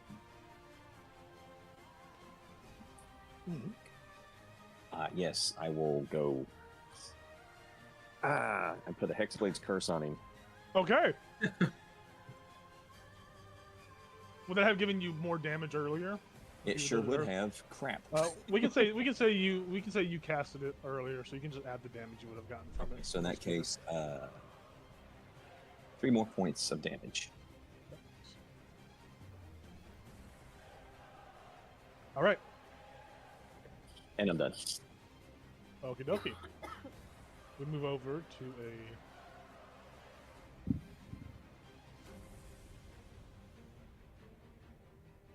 Fiska, you see another Charlotte and Berserker just screaming that just runs forward.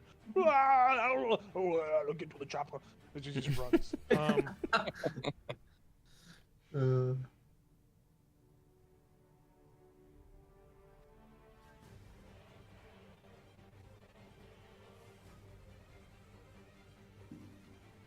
Fiska, you also see.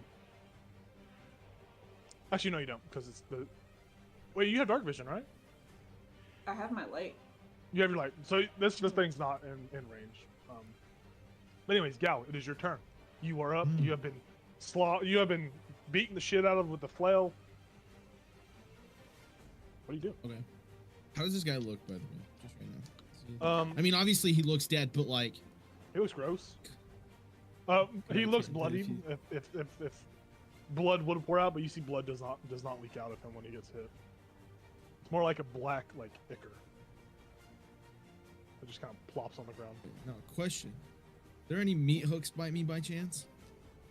There are no meat hooks by you, but there are meat hooks on this back wall back here, where he was over there hanging stuff out. There is the skeletal bones of an owlbear right next to you, though, that look precariously sharp and could impel a foe that you would. Okay, yeah. I like that idea. I want to grab him. Yeah. All right. Are you gonna rage? I'm not gonna rage. Okay. Okay. Very nice. So it will be a contested strength check. I'm pretty sure he's gonna use strength over athletics. Yeah. So. Or you know what I meant. He rolled a natural 1. He's gonna fail regardless of whatever you roll. Sweet. You grab him. Really low. I grab him. I wanna walk him over to one of these spikes and put him on it. Yeah. So let's say your action to grab, and then your second attack and bonus action. Your whole. Actually, we'll say you still have your bonus action. You can still have your bonus action in case you want to rage. But you basically put him on there, and he is stuck to it. I don't know what the condition would be for that. Restrained. Restrained. Yeah, restrained. He is restrained by the. He is restrained by that owlbear carcass. Oh. Metal. You said I do. Gosh, now I'm tempted to rage because you keep asking me if I'm gonna rage. No, I'm just saying that because Ichabod didn't use his hexblade, so in case you guys forget your bonus action stuff, you know what? I will rage. I will rage to be safe. I would have raged as I was picking him up. Yeah, it's fine. Yeah. Duplex him. And yeah, as I put him on there, I just yelled, "Stay!" and just yells at you. And I'll turn around to walk away because he's restrained. Oh shit! Actually, I gotta roll 2d6 to see if those fucking Prowlers and Berserkers ever got to do anything. Oh, nope. This guy would not have been there. This guy is way back yonder on the Chattahoochee. Screaming. Sorry. What are you doing, Ethan? Since he's restrained, let me see.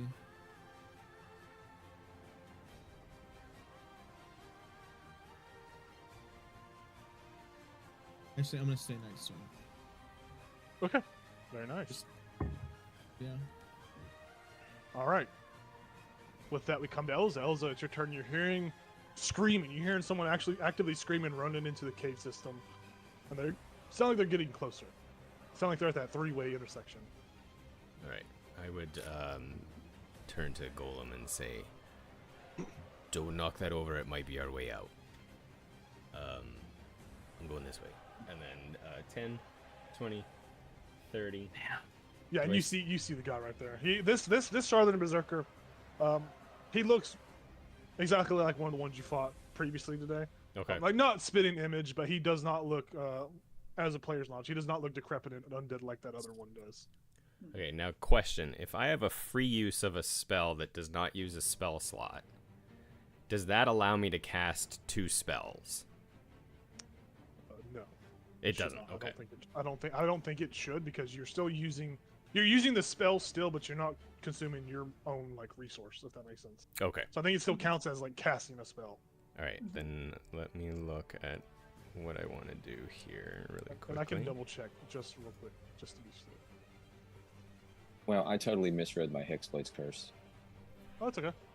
Yeah. What happened? I would have done a lot more damage. Oh, well, how much more damage would you have done? 18.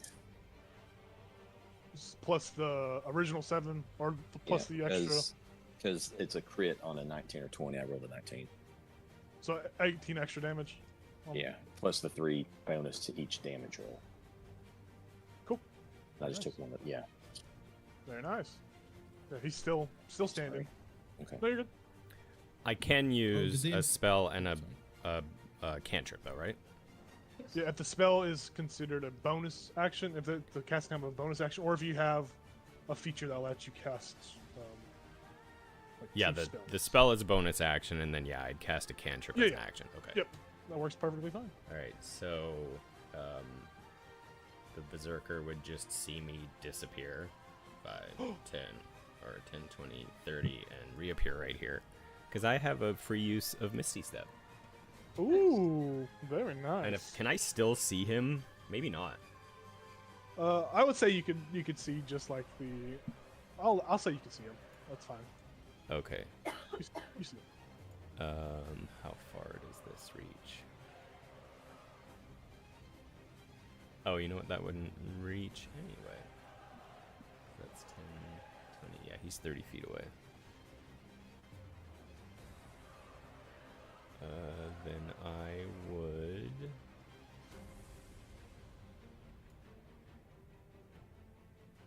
cast a Sacred Flame. Okay. Very nice. So that's Dex 16. Dex 16. He fells it. Rolled an 11. Sweet. Let's see what we get. This was on the one that you just passed, or is this the one that's restrained? The one that I just passed. There it is.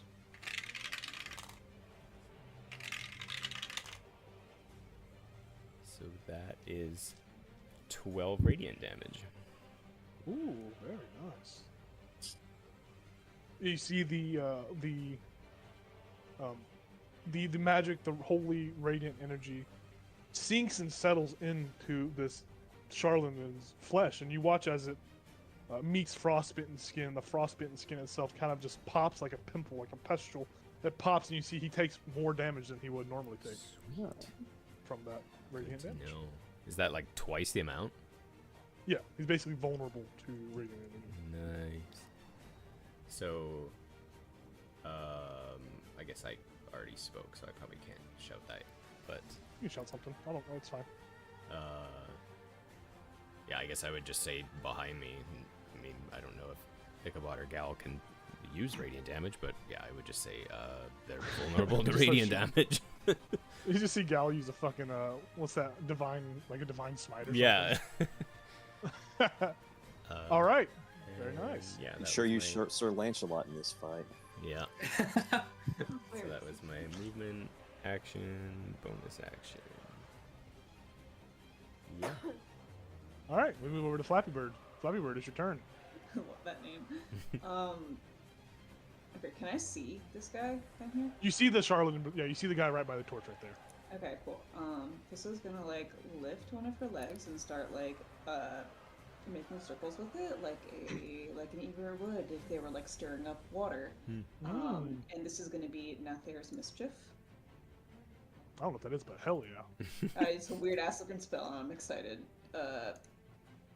You fill a 20-foot cube you can see within range with Fey and Draconic magic. I roll on the Mischievous Surge table to determine the magical effect produced, and Ooh. roll again at the start of each of my turns until the spell ends. It's concentration up to 1 minute, and I can move it up to 10 feet before I roll each time. All right. There's. yeah. You can place it wherever you want. That's a 20-foot cube. Cool. I figured that was the best place. Yeah. To put it. That's where it's gonna go. We get to see what's gonna happen. Very exciting. All right. What is a 1? It's probably the worst Smell? possible outcome. They're all kind of fun. So the smell of apple pie fills the air, and each creature in the cube must succeed on a wisdom saving throw or be charmed by me until the start of my next Oh, turn. so he needs to make a wisdom saving throw. Then. Uh-huh. Is that, and then everyone that enters needs to make that wisdom saving throw as well? It's Is it when not they enter, clear. or is it just on your turn? He rolled 13, by the way. Let me look at the Each spell. creature in the cube. So that sounds like at the initial cast of it, but But it's concentration, and I get to move it and roll again at the start of each turn, so I'm not entirely sure. let me just double check. So you Yeah. fill a 20-foot cube with magic. Magic apple pie.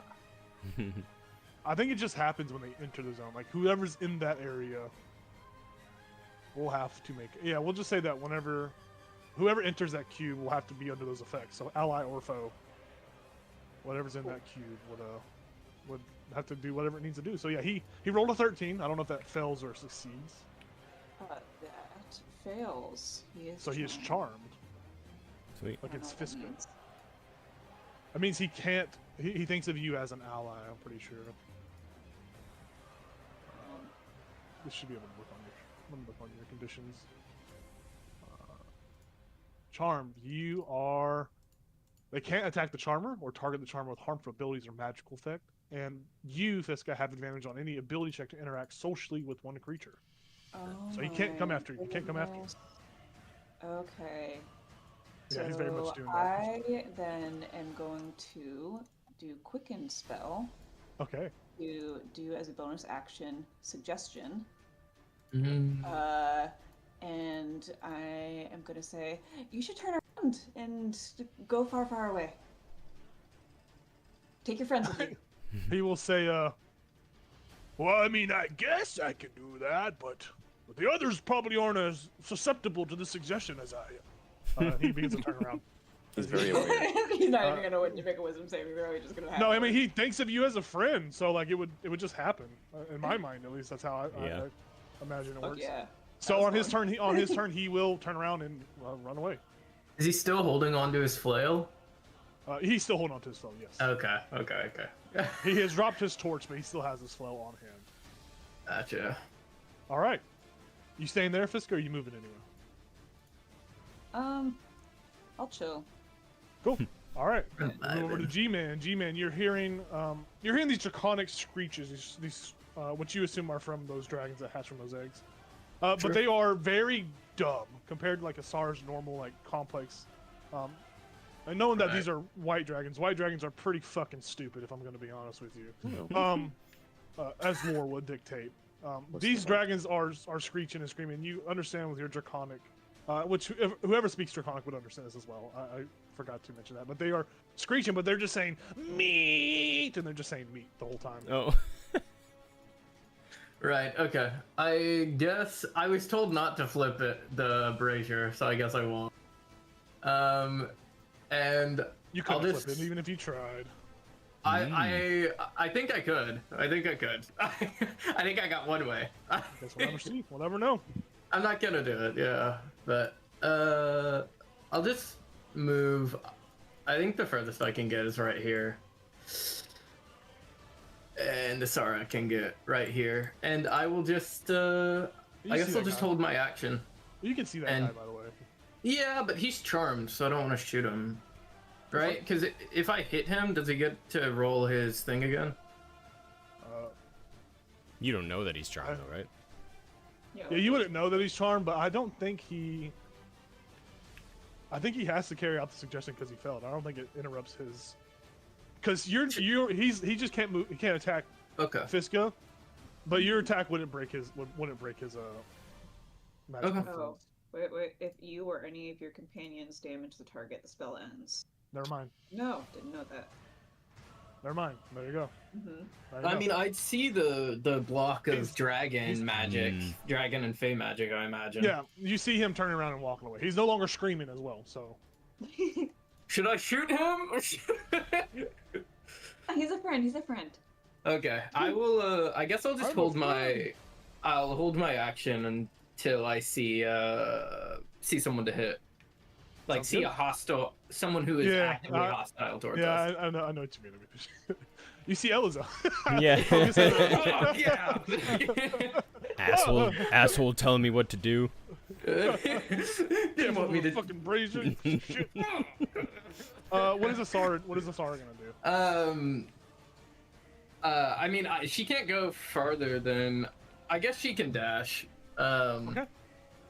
But I think she'll probably just like get in the way of Flappy Bird, so that if enemies come towards her, they won't just get right up next to her.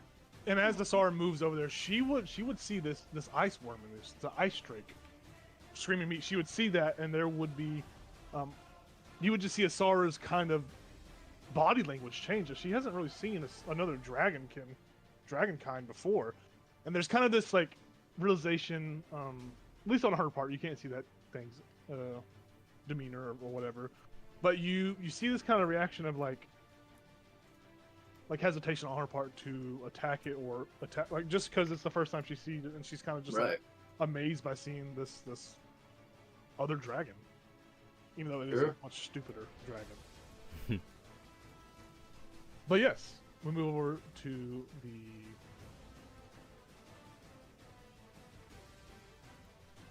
You see, there is another dragon that appears as well. Oh, they have names. They have names. This berserker at the entrance is going to get to go. He rolled a 4. This other berserker runs and is running, and he runs into the apple pie scent, and he is going to make a wisdom save to see if he is charmed. He is charmed by Fiska's magic. You guys are both charmed. Is there a pink? There is a pink. Look at that. There's a reason Fiska has so many kids. She's just charming. That's his whole turn. He's like, ah, and he gets in. He's like, ooh. These other berserkers that have kind of entered the fray that you've seen so far, they too look normal. There are some underlying aspects that they are undead. Like there are, one of them's eyeball hangs down and just like swings back and forth as he's running. You see that his hand hangs by a piece of like sinew as he's running around. There's a weird kind of necrotic stuff going on. But we come back to Jayla. It is your turn. Where the fuck even is Jayla? You were up there. Yes. You're muted. Yep. Alright. 10, 20, 30. What the fuck is going on? You see this like undead guy with the owlbear bone sticking out of his chest. It's just wiggling on it.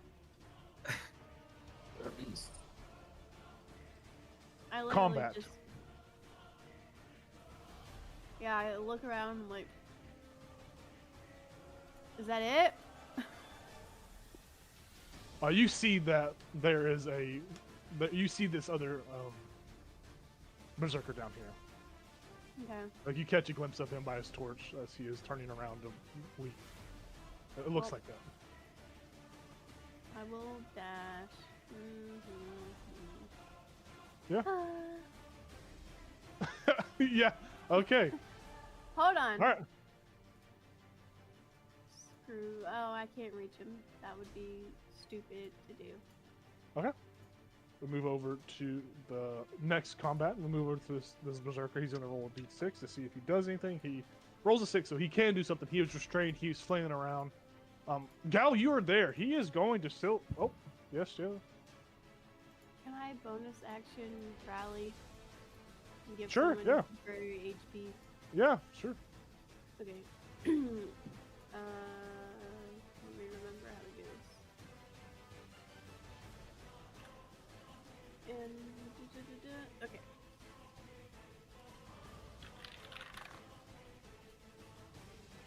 Gal, you get 7 temporary HP. Ooh, 7 temp? Love Yeah, that. As I run by, I'm like, nice work. I'm going to say that this guy is going to try to pull him. It's basically going to be like contested checks against you, Gal.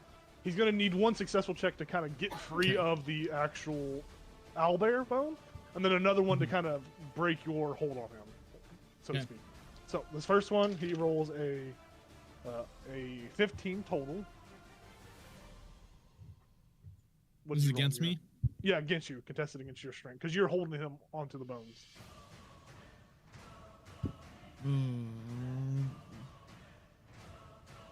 That is. You want me to do athletics with it, or it could be either your athletics or your acrobatics. But you have advantage on strength checks because you are raging. That's dirty 20. Yeah. So his first attack, he tried to do that. He's going to use his second and third attack to keep trying to get out of this position. He rolled a 7. I'm sure you're going to beat that easily enough. Yeah, that's 12. Yeah, so this guy, he rolled a 7 on the last one too. I'm pretty positive you're going to beat that as well. So he uses his whole turn to try and get off of this get out of this situation. But he did not recklessly attack, so there is no advantage against him. But he is restrained, so there is advantage against him. Nonetheless, we moved over Thank you. to this guy charmed by Fiska. Now, this guy charmed by Fiska, I need you to roll d6 to see if he's actually able to move away or not. He does have to succeed on his d6 roll, or succumb to his charlatan madness. 5. A 5. Yeah, he's going to say, well, guess it's time to go back the way we came. 5, 10, 15, 20, 25, 30, 35, 40, 45, 50, 55, 60. He just slams his hands on his thighs as he gets up. He's about to leave. Yep. Well, Ichabod, we come up to you. We come back to you, Ichabod. Ichabod's like, aha, that was my chance. This guy's stuck. Move right there. I'm gonna Very nice. Eldritch Blast. Go for it. You got 2. You have advantage because he is restrained. Blast. against the creature advantage. Oh, good thing it's advantage. That's a hit. Yes, it is. And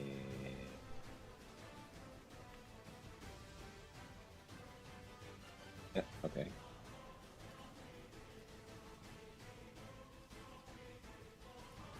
$15 damage on the first one. And Very nice. 11 damage. So 26. Yep. Yeah, you deal significant damage to this creature. You watch as he goes limp. He goes limp on these owlbears, but then you watch as kind of like this blue light fills back his eyes as he comes back to, and he does not die when he hits his death threshold. He comes back at 1 HP, and he just, you can't kill me. And he just, that's what he says. I say, not yet. That's it. That's all I got. Yeah, he just has a shit-eating grin on his face when he comes back and he says that.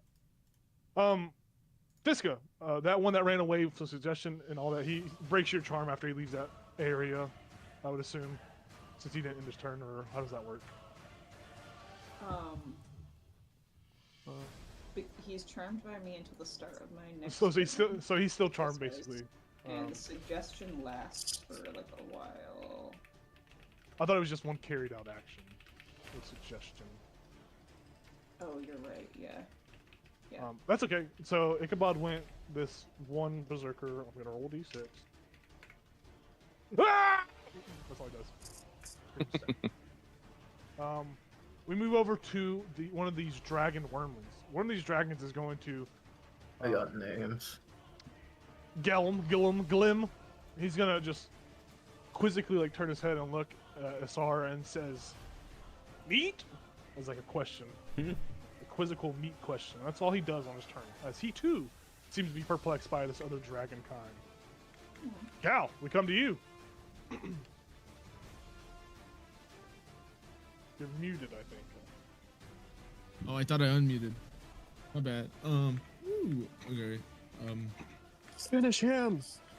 That's that was what I was gonna do. I'm just gonna grab my big old axe and just chop his head off. Go for it. You have advantage on attacks. That one's caught. But it's an 18 to hit. Yeah, hits. And 5 damage. Oh wait, 5 7 damage. damage. 7 damage. 7 damage. You chop. His head flops off and rolls on the ground.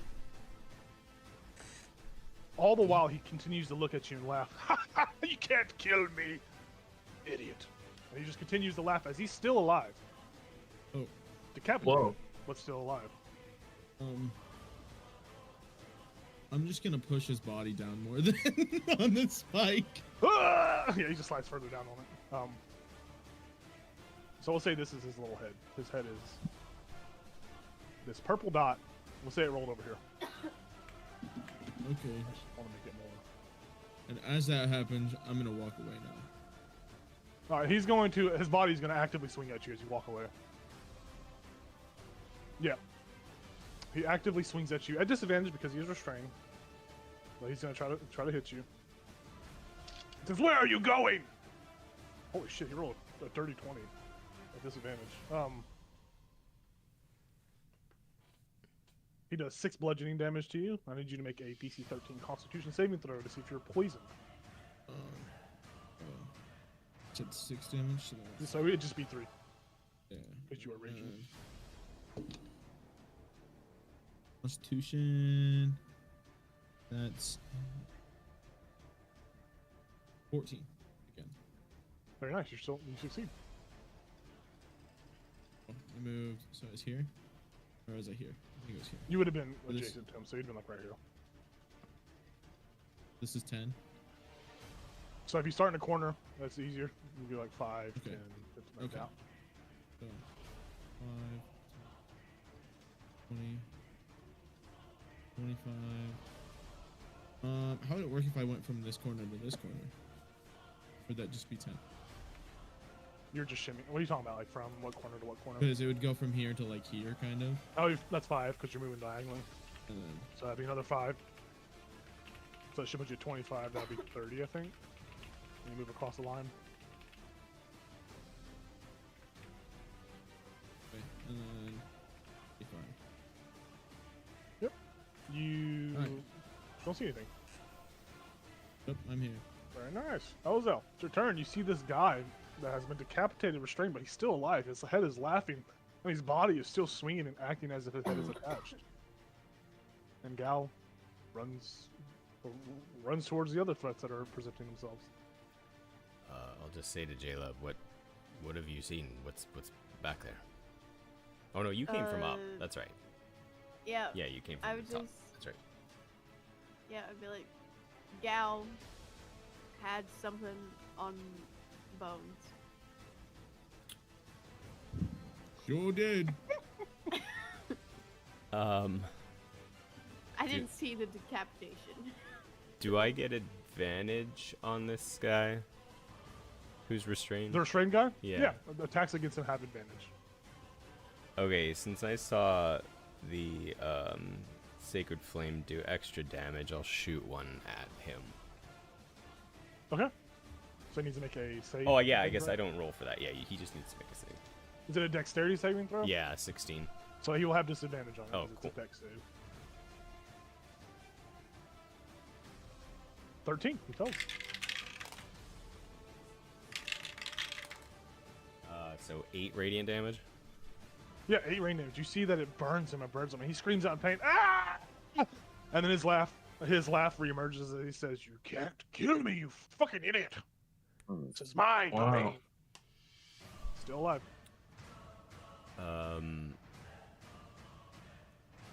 Yeah, so then I'd turn to Jayla and say, we saw a blue flame brazier in the other room. That might have something to do with this guy not dying.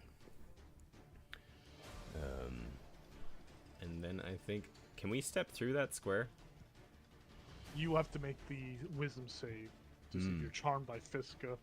But I think since it's that one, I think you're already charmed by Fiska because you're an ally, so I don't think you really have to make that save. I'm not gonna make you, because you're not gonna. I mean, unless you really want to attack her, you're not gonna attack her. But whatever effect happens, if you end your turn there and another effect happens, you will be subjected to whatever effect Okay, so happens there. 10, 20. I guess I would end inside of it unless I used my cat's endurance or whatever the fuck it's called. The feline agility. That's the one. Cat's endurance, whatever. Yeah, because that looks like a lost cause. Attacking that guy. So yeah, I think I'd use my feline agility. So 10, 20, 30, 40, 50. And on my way by, I would just say to Golem, they're not dying. The enemies are not dying. Oh. Might have something to do with Brazier. And then I will go my last 10 feet and get to right here. So I should push it? Then That's what I'm hearing. I shrug. Right. Yes, we love push.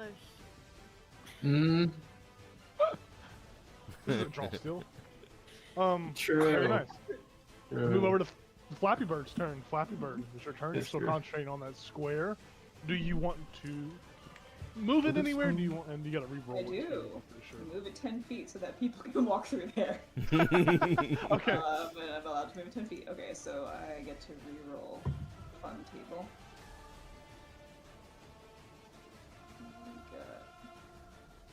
A 2! Bouquets of flowers appear all around. Each creature in the cube must succeed on a dex saving throw or be blinded until the start of my next turn, as the flowers spray water in their faces. That's funny. What is this goofy ass? Okay. No. So this guy needs to make a dexterity saving throw. Huh? He rolled a 5, so he is now blinded. I'm assuming the charm condition will end whenever this It turn, ended right? at the start of Started my turn, I believe. He is no longer charmed. He's like, ah, my eyes, my eyes. Uh-huh. I'm gonna move 10, 20, 30. Okay, I guess I can't. You can move fast. I'm gonna go here. Yeah. There you go.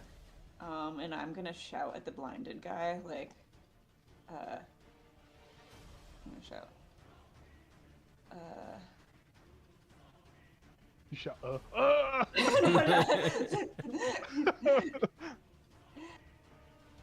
Sorry about that. So I think you should leave with your friend. Okay.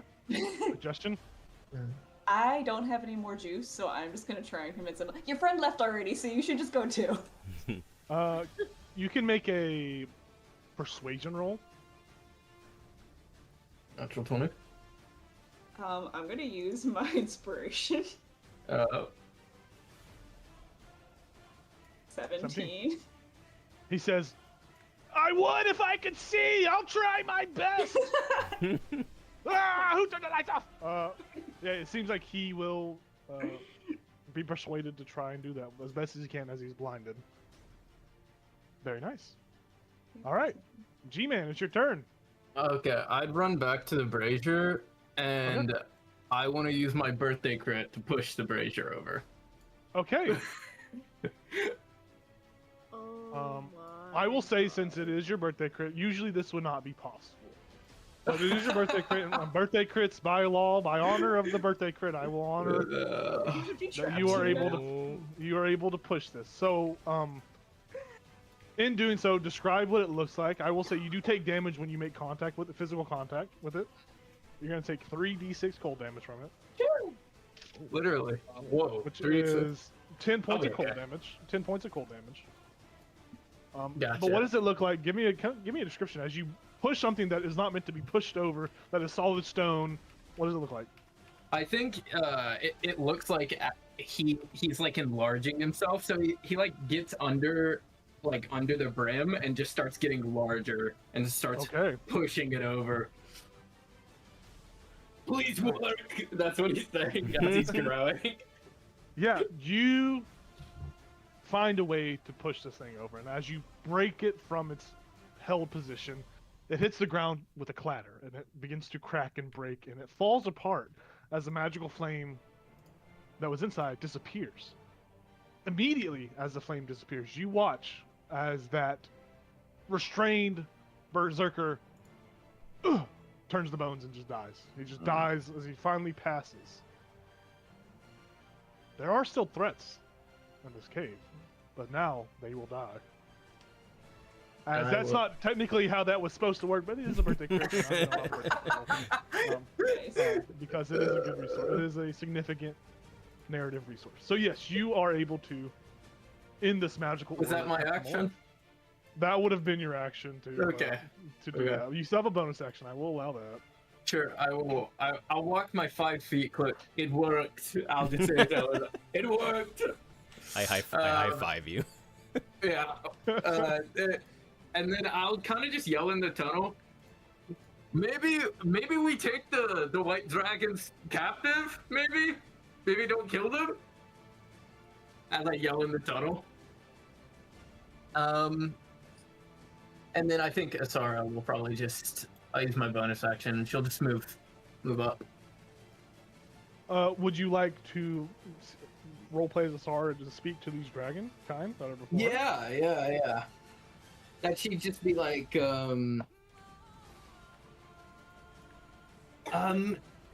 maybe don't fight. We can feed you. You can eat your masters. They can die now. Something like that. Okay, make a persuasion check on her part at advantage because you seem to be hitting their natural instinctive meat eating. Would I use my? Well, I think maybe they have a stat block. Let me check. Whatever's easier, honestly. Let me check. Okay, they do have a stat block. But yeah, I will. Persuasion. At advantage. DC 15 check.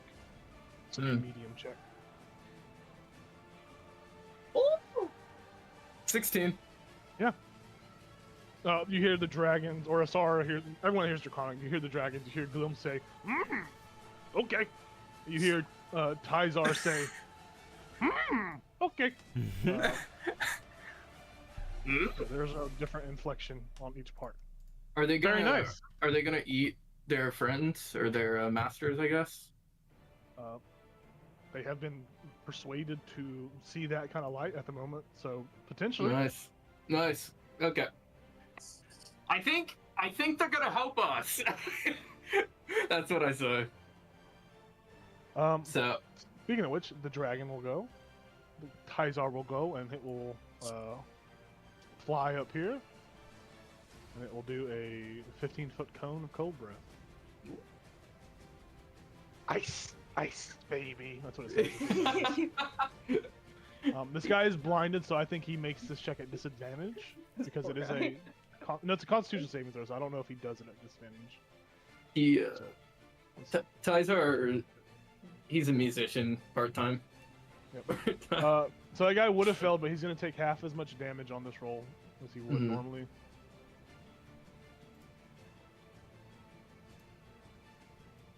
He's going to take 11 points of damage. It's cold! It's cold! And that is Tyzar's turn. We move to the blinded guy. It's so cold! And he's gonna pick a direction. I need Emily, roll me a D4. Directionally choose which direction he's gonna run. North, south, east, or west. 4. So he's gonna run west. We'll just say Wall. that. And boom! And he hits the wall and falls prone on the ground. And he's gonna take some damage from his head first rush. Three Stooges. He's just crying on the ground. He only takes 1 point of damage from that, but he is blinded and prone. All right, we move back to the top of initiative. This is the top of the third round. Jayla, it is your turn. What are you doing? Great question. Well, I was told not to fight the dragons. Dang it! I would have got to kill a dragon. Dang it! Hold on. You'd been Jayla the Dragon Slayer. Iron Sword Dragon Slayer. Don't mention they were babies. Yeah. Don't mention that's like a shitty hero story. I am a Dragon Slayer. It's like Gilderoy Lockhart. Yeah.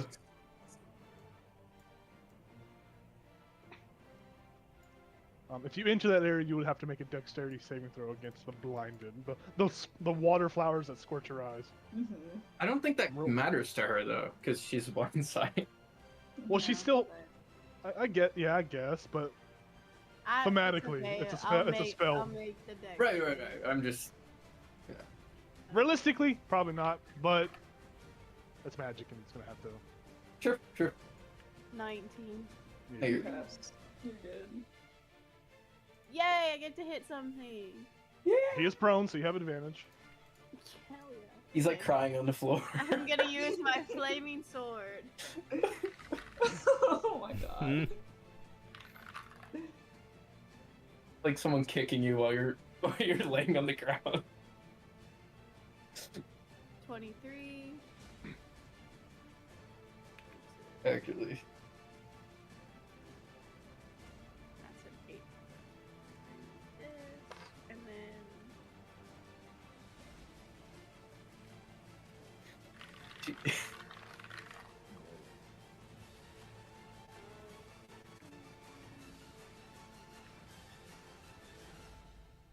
Oh. that's 12 points of damage, and was that 3 of those were fire? Okay. There's no additional no additional damage. Like there's no multiplier on that, but it does go through. Like he doesn't take extra damage from the fire. 17 to hit. Very nice.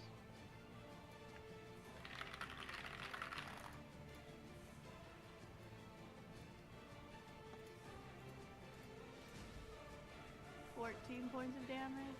Very nice. Very nice. And bonus action will just, Yep. Yep.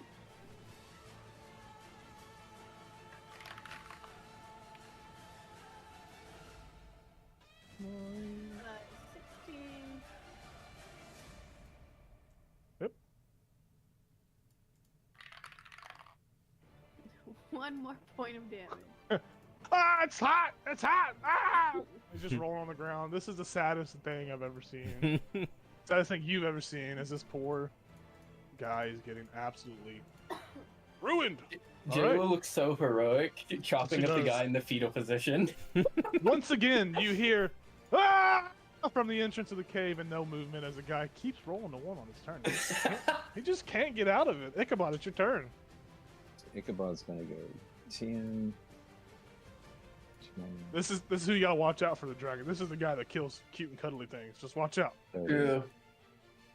Oh shit. So he could see blinded prone fella down here. Yes. And this guy does not look all undead and gross. I mean, he has taken severe damage, and he would. He seems to be decaying as he's taking hits. So you figure that he has had the same sort of like magical effect, but now that the brazier's been destroyed, you could kill him for good. So with what Ichabod knows, he'd be like, well, something that causes necrotic damage probably wouldn't work so great. Yes. That's what he would think. Okay. And I shoot him from here without hitting Jayla. Yeah, you can shoot between her swings. You can easily Okay. hit him. Actually, Oh. he is prone, so it is at disadvantage because he is prone. Oh, that's right. Actually, you know what? I haven't tried this. How far away is this guy? I'll do something. He is 5. He's 25 feet. 25 feet. Okay, which means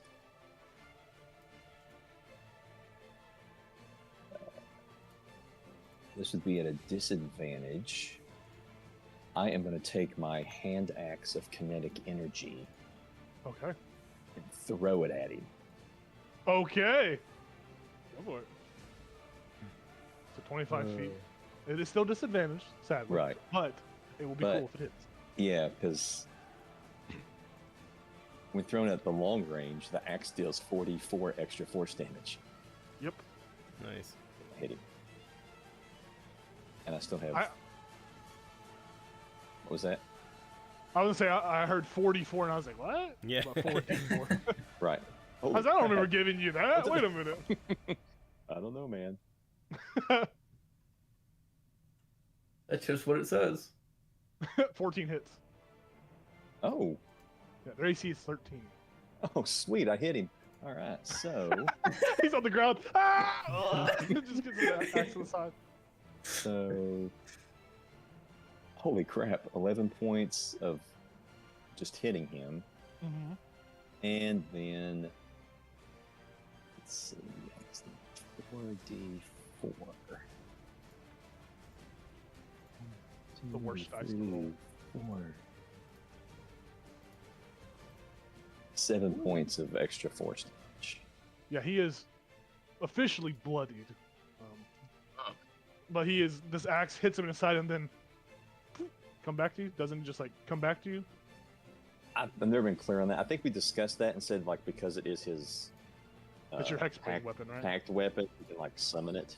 Yeah, you can summon it back. Yeah. Cool. In that case, gonna throw it again. Yeah. 2 attacks. Yeah. It's a blink back axe with force damage. Yes, definitely hits. Very nice. Sweet. Very solid hit. Oh, this is goofy. Okay, so 7 plus 2, 3, 4, 6. So it's 13 total. Yeah, another heavy axe. Yes. You're like chopping him in half. Like as you hit, you're like chopping into him like a tree. I'm just like lofting it over Jayla, and then It's like bouncing off the wall and hitting the ground. he goes, wink. Trick in shot. my hand. And that's Oh, all I God. got. And Very Ichabod nice. is done. All right, roll one more d6. See if this guy gets to go. Bless his heart. Dear God, this guy gets to go. 5, 10, 20, 25, 30, 35. Oh! Let's see if he gets squirted in the eyes by this. It's just a normal. It's a 17, so he's going to save on that. So 40, 45, 50. Oh! A cow! I like steak. Yum, yum. And tough. All right. Gelm, the dragon, is going to go next. Now. Don't just let him know. He's gonna fly up into the air, so well, actually no, he's just gonna see if he enters a square and he sees if he does a dexterity fail. 11. He's gonna this dragon just screeches in blind pain.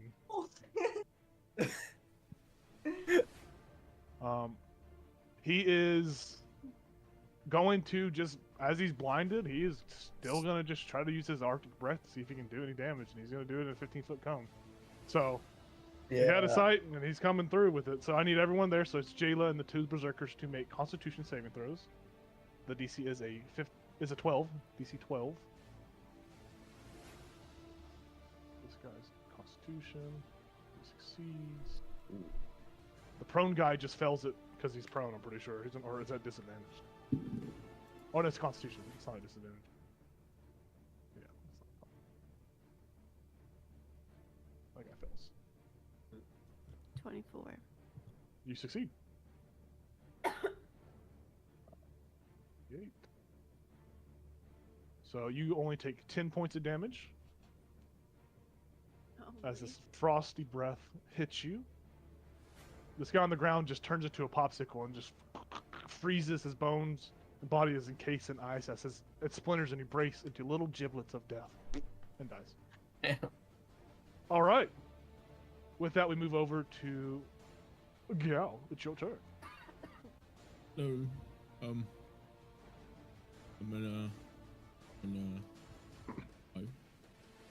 What's this dot? That's a torch on the ground. Little torch. Is he in range here, or do I have to get in here? You can hit him from there. Sweet, sweet. I'm gonna start slashing. I'm gonna start Go for cutting the man. I'm gonna reckless attack. All right.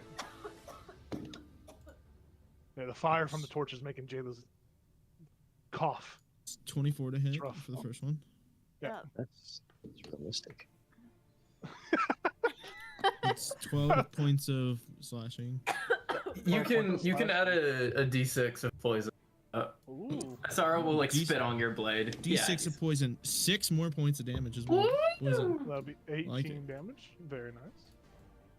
Second attack. That's another 24 to hit. Damn. Thankfully, I have advantage because I rolled a nat 1. Very nice. That is another 7 points of damage.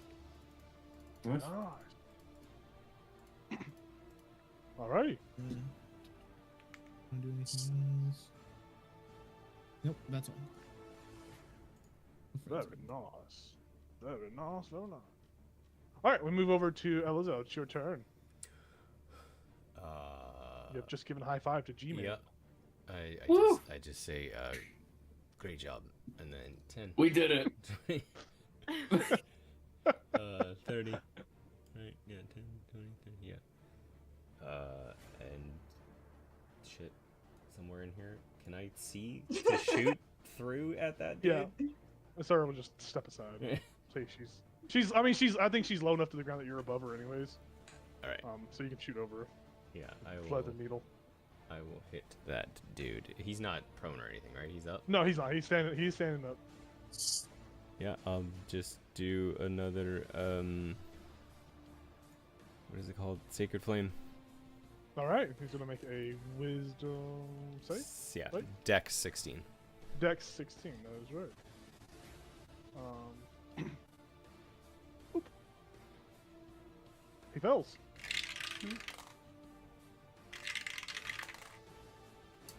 That's 9 radiant. So 18 total. As it's amplified, you see he's burned and bloodied from that sacred flame. Is anybody hurt, like in our party? Me and I King am. Golem. Yeah, I was about to say me, Golem. Jacob, I don't think you count.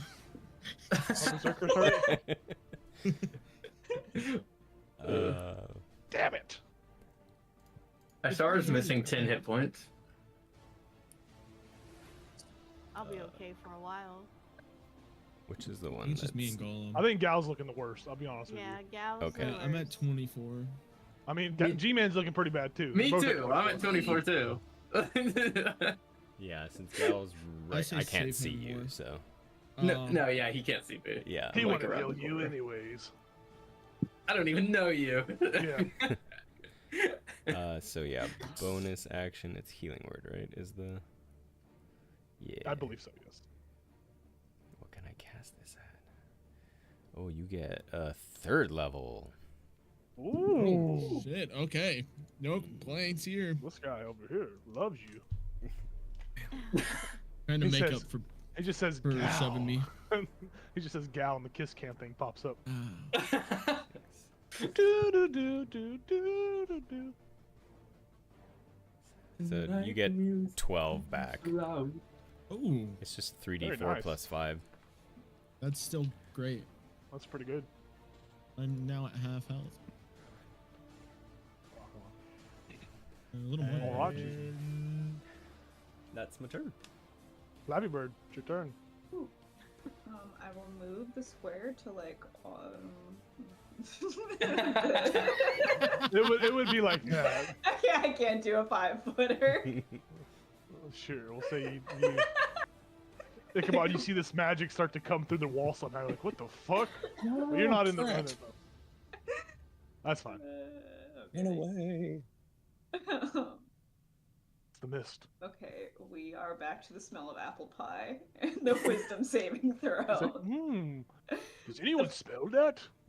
The flowers all die, I imagine. Like they just like Well. die and like rot into place. Is charmed. You're rolling a 12. Nice. Yeah, I mean he's already clearly dying, so there's no point in telling him to leave now. So I guess I'll do a mind sliver. Okay.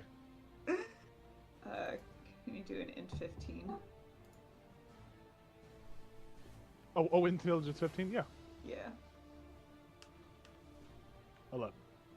cool. So that is 7 psychic damage. Oh, the smell of pie! Ah!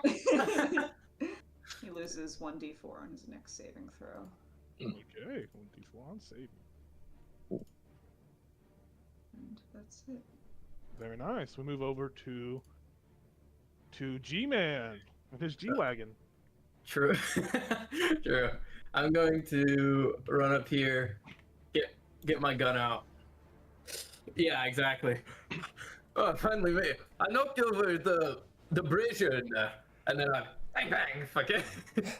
How crazy it would be if I had a cool little lightning bolt. Everyone's lined up in a line. It's juicy. All right, go for it. He is 19 hit. Okay, I'm rolling to hit it. Okay, and 24 hits, right? very nice. Yep. Okay, I'm gonna. For no action, I can mark him as my favorite foe to do extra d4. Alrighty, let's do it. I will. This. He takes a total of 21 in my first hit. Very nice. He's still standing. He's looking real rough. His arms are falling off his legs. He has the Black Knight off of Monty Python right now. His arms are chopped off, his legs have been chopped off, and he is still there. It's just a flesh wound. Have at thee! And then I do 19 damage on the second. Yeah, that is going to kill this guy. Apple Kinda. pie! It just dies. His head is blown apart. I just imagine how loud my gun is in the cave, though. That's a good point, Reverberates. Tyler. Roll d20 for me. See if icicles fall on all of y'all. I love We're that. all dead. A d20, you want to get, if you get higher than a 10, so I got 11 a or 4. higher, it's good. All right, icicles are going to rain down on everyone in the cave right now. I love this. So, we're going to say it's just going to be a generic d10 damage. So it's just going to be 1d10. I got him. I got him, guys. Whew. Oh, fuck. I feel like your luck with us has been so bad. 9 points of piercing damage from above as icicles just hit everyone. On everyone? Every Everyone single takes person 9? every single person in this cave, even the dragons, are taking 9 damage. Oh Unless- no. Unless you can reduce it. Gal's resistant ice him. I am No, it's only- resistant to cold damage. No, it's piercing damage. Okay. I'm still resistant to piercing, so it's okay. All right. Oh, The Asara's doing. What is she doing? I think we're out of combat, right? I think There's she's still probably threats just gonna outside. be. There's still, She's there's just. still one more outside. Oh, okay. I guess she'll slip forward. Can I see him from here, or can Asara see him? No. I see, She'll there you just. go. She can see him. She'll There he is. she'll say to Gelman Tizar, go kill the other one. Fresh meat. And she'll just. Yeah, you make know. another persuasion check for me. Oh god. I have advantage because she is a dragon. As the one in front of her is blind, and he's like blinking. Actually, he's not blinded anymore, right? 'Cause No, it he'd be ended. good because it started my turn. 13. A 13. You see this dragon looks at you and says, "No, I don't think I will. I'll stay right here." Okay. does. Whatever. Uh, I don't think Asara can. I think she can get like right here, but that's as far as she can go. This other dragon is smelling her like a dog. Is like a dog right there, sniffing each other's butts. I don't know how dragons work. Nonetheless, though, we come back to the top of initiative of round 4. I need everyone to roll a d20 for me, flat d20, and we're going to tell me we're going to go from highest to lowest. So d20, everyone roll d20. Don't be afraid to say it. 6. 9. Okay, wait, hold on. 9. 10. Okay, Elazar got a 6, Ichabod got a 9, Gal got a 9, Jelly 10. got a 10. Gollum, what'd you get? 15. Fiska? 13. 13. All right, top of this round. As you guys are,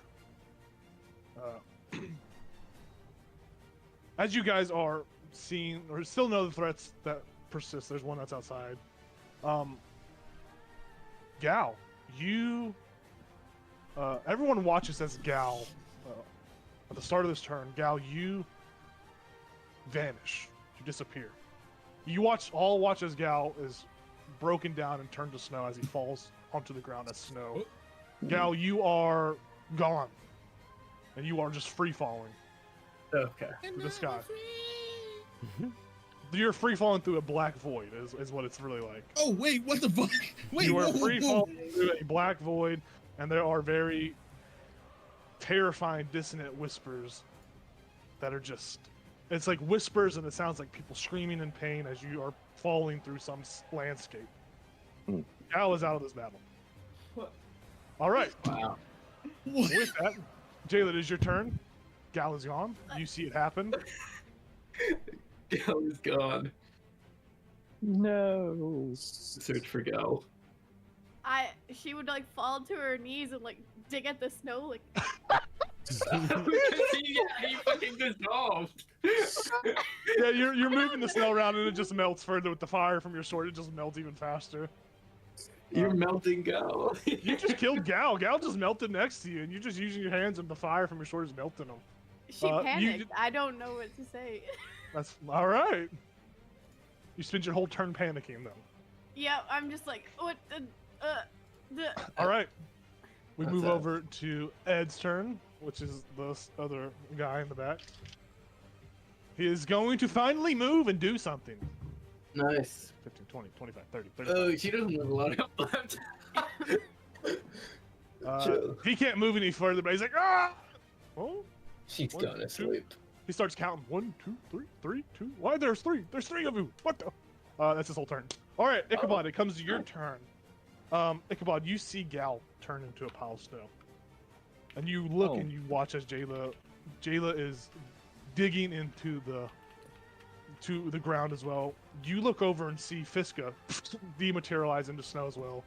As she too, Fiska, you are thrusted through an endless black void, and you see Gal next to you is falling. He is just screaming "Ah!"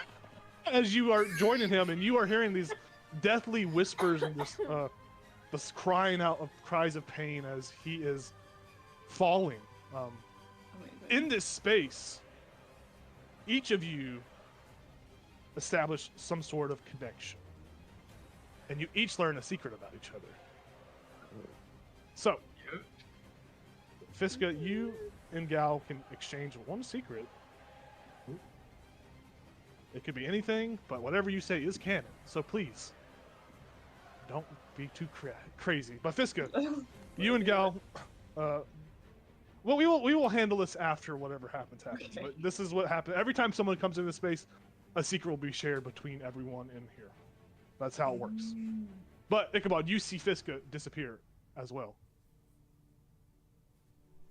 As something has happened. Rat. Dang, I like that one. Damn it!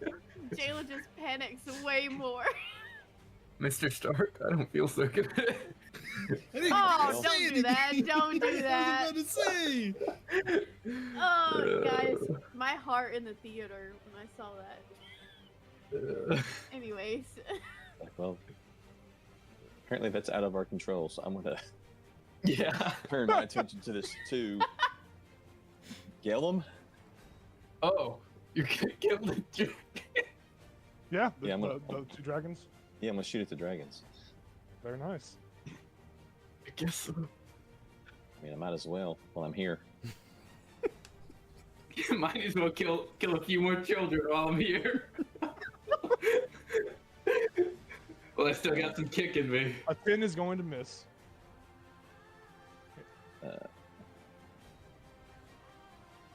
14 points of damage. Fire 14 points towards Gelm. Gelm takes 14 points of damage as your magic hits him in a vital spot as he is bloodied now.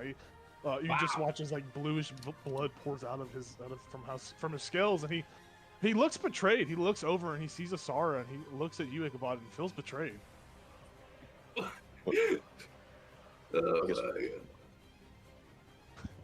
All right. Do you want to move anywhere or do anything else? I'm waiting to turn into snow. Okay. All right. It comes to Gelm's turn. Gelm is going to try to recharge his cold breath weapon. It does not. It's going to look at Asar and say, in Draconic, "No friend?" And it's going to bite at Asar.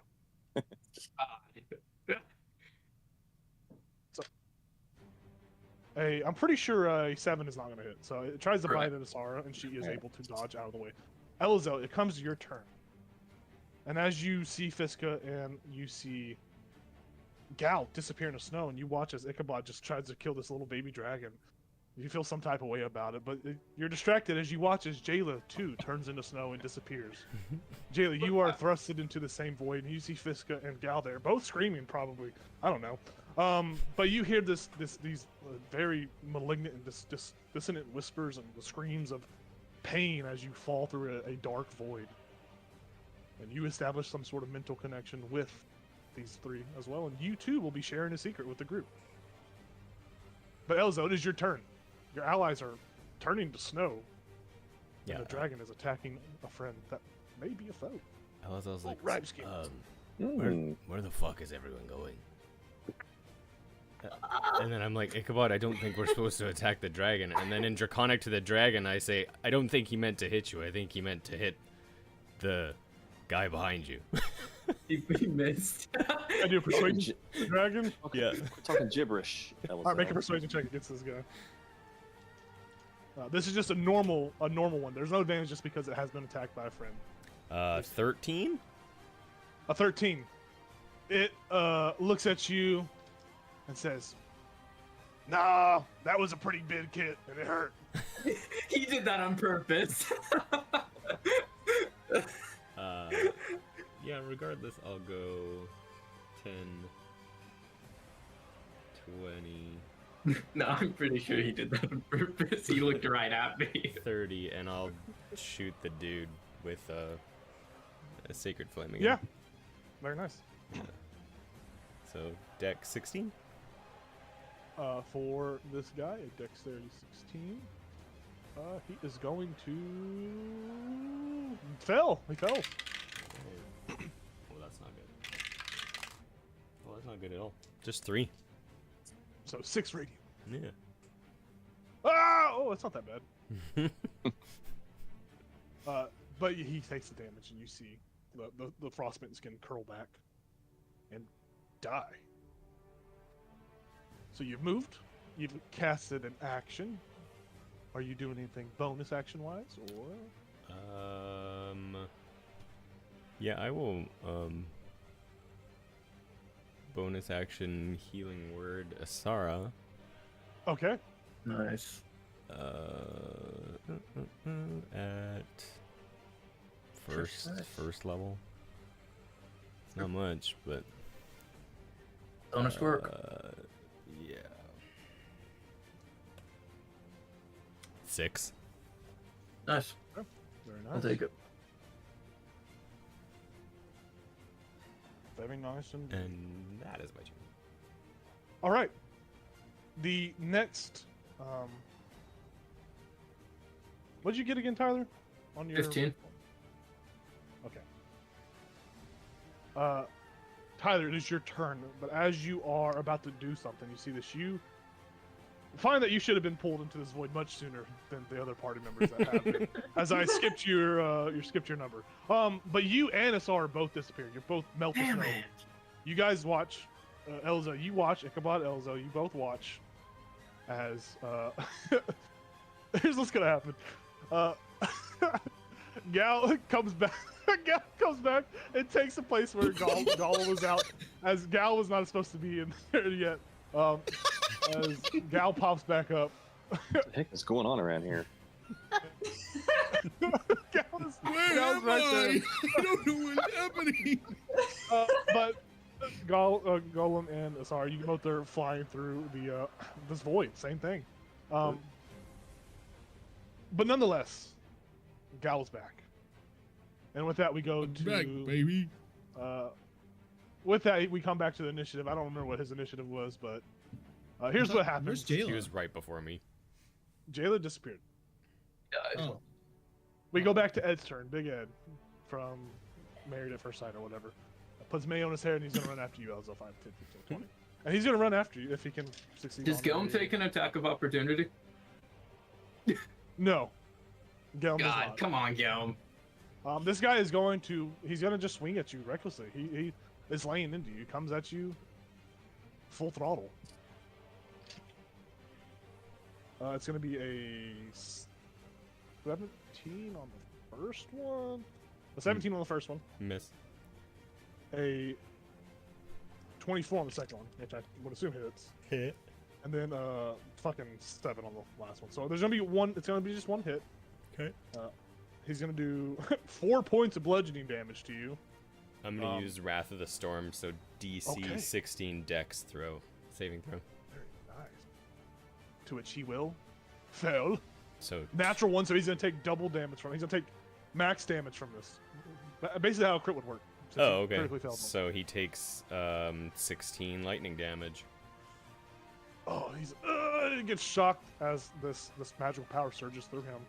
Can you make a DC 13 Constitution saving throw for me to see if you are poisoned? I Just can. one. I got a 12. You are poisoned until the end of your next turn, so basically it just gives you disadvantage on yada yada and yada. Very nice. And yeah. With that, we come to Ichabod. Ichabod, it is your turn. You see Gal. Yeah, you see Gal come back, and you're living in this crap. moment. As you and Gal both make this eye contact, and you both just melt in the snow. Go back into the room. Elzo, your allies are turning to dust, and It's you just see me, it is 2 dragons, and a. You see. Ed, you 2 dragons and Ed. Yeah. You see that, and Galm is looking around like John Travolta and in Pulp Fiction. Elzo's Yeah. just like. Gelm says to you, Elzo, since you kind of seem to be You're on the dragon level. in nature, yeah, you look the same. He's like, brother, and he starts sniffing you like a dog would. Cool. That's his whole turn. We go to you, Elza. Elza, you finally turn to snow. As you two are plummeted to this void. You are all in this void, and you are falling. Those of you that have disappeared prior have been in here for a while, and it's, outside the constraints of battle, it feels like you have been falling for an eternity. Like time has disappeared, and you have just been plummeting through this dark dimension, this dark domain. Got to plummet twice. I feel great. And you guys all have this established connection where you learn a secret. But as you guys are falling and you all learn this secret from one another, which will happen next session as we're kind of getting close to the end of this session, you fall.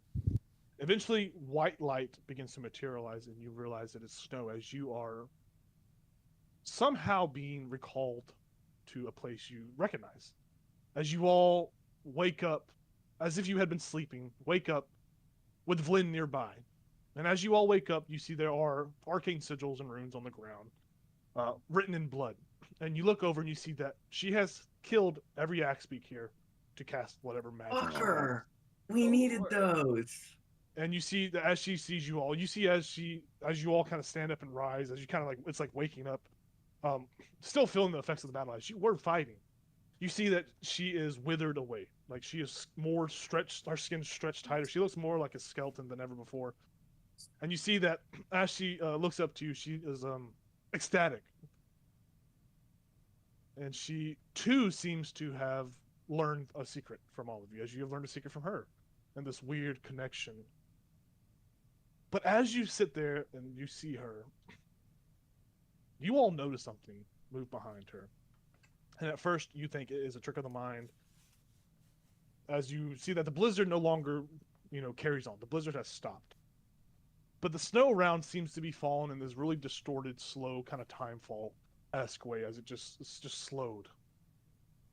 You see a 7-foot tall owl with ram horns and clove feet. And you watch as it moves and looks at all of you and looks at Vlyn. And you all hear Oral speak for the very first time, very first real interaction, I believe, in person, as she says, well, that's not a good voice. She says, well, it's the same voice. Who cares? Well, that is quite magic. Quite a use of magic you have there. That god hasn't been around in forever, and you still channeled its power. I think I'll take you. And I'm going to need everyone to roll initiative next session, as we are going to be fighting over Vlyn when we come back. Whoa. So, thank you for watching. Thanks for coming. I know that was a bit of a kooky session. It was kind of weird. But next session will be pretty cool. As there is, we'll see what happens. I'm not going to spoil anything. I'm not going to say anything. But when we come back next section, you guys think outside. Just think of a secret each of your characters would have had, and they would have shared in this weird kind of place that you were pulled through, this weird domain. And these secrets are going to be shared when we start next session. It'll be the first thing we kind of share at the beginning of the session. Yes, Tyler. Is this a secret you choose to share, or are you compelled to share it? This is a secret that is just instantly learned when you all were in the same place. Okay, so it's like just taken from your mind. And Yes, everyone. it is. Okay, Yeah, it is. cool. Whatever secret you see fit to choose to share. Gotcha. It could be something so goofy. It could be something that's really roleplay heavy. But you choose. It's up to you. Biscuit's little got a bit- big secret. What are you talking about? All my secrets are out. But just think about that between between now and Tuesday. If we're still good to play on Tuesday, we'll see what happens.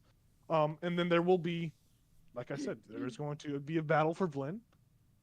You guys, you can think outside of the box for whatever you may choose to do in this battle.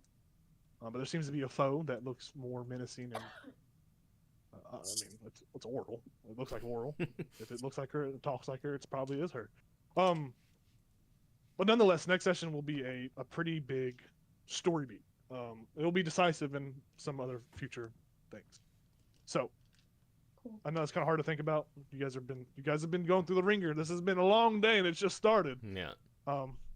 But 15 HP. also with the death of all these axe beaks, travel is much slower now. I know. I was thinking, fucker. Yeah, We needed those we- guys. We are limited on days. But nonetheless, We should split up. that is how this session of Icewind Dale go. Tune in next week and see what happens. Thanks for watching. Thanks for playing. Have a good night and have a good Friday tomorrow. And enjoy the long weekend. Labor Day. I think it's Labor Day. It's Monday Mhm. or Memorial Day is Yes. Monday. So enjoy the long weekend. I will be here. I don't know. Okay, bye. I don't know.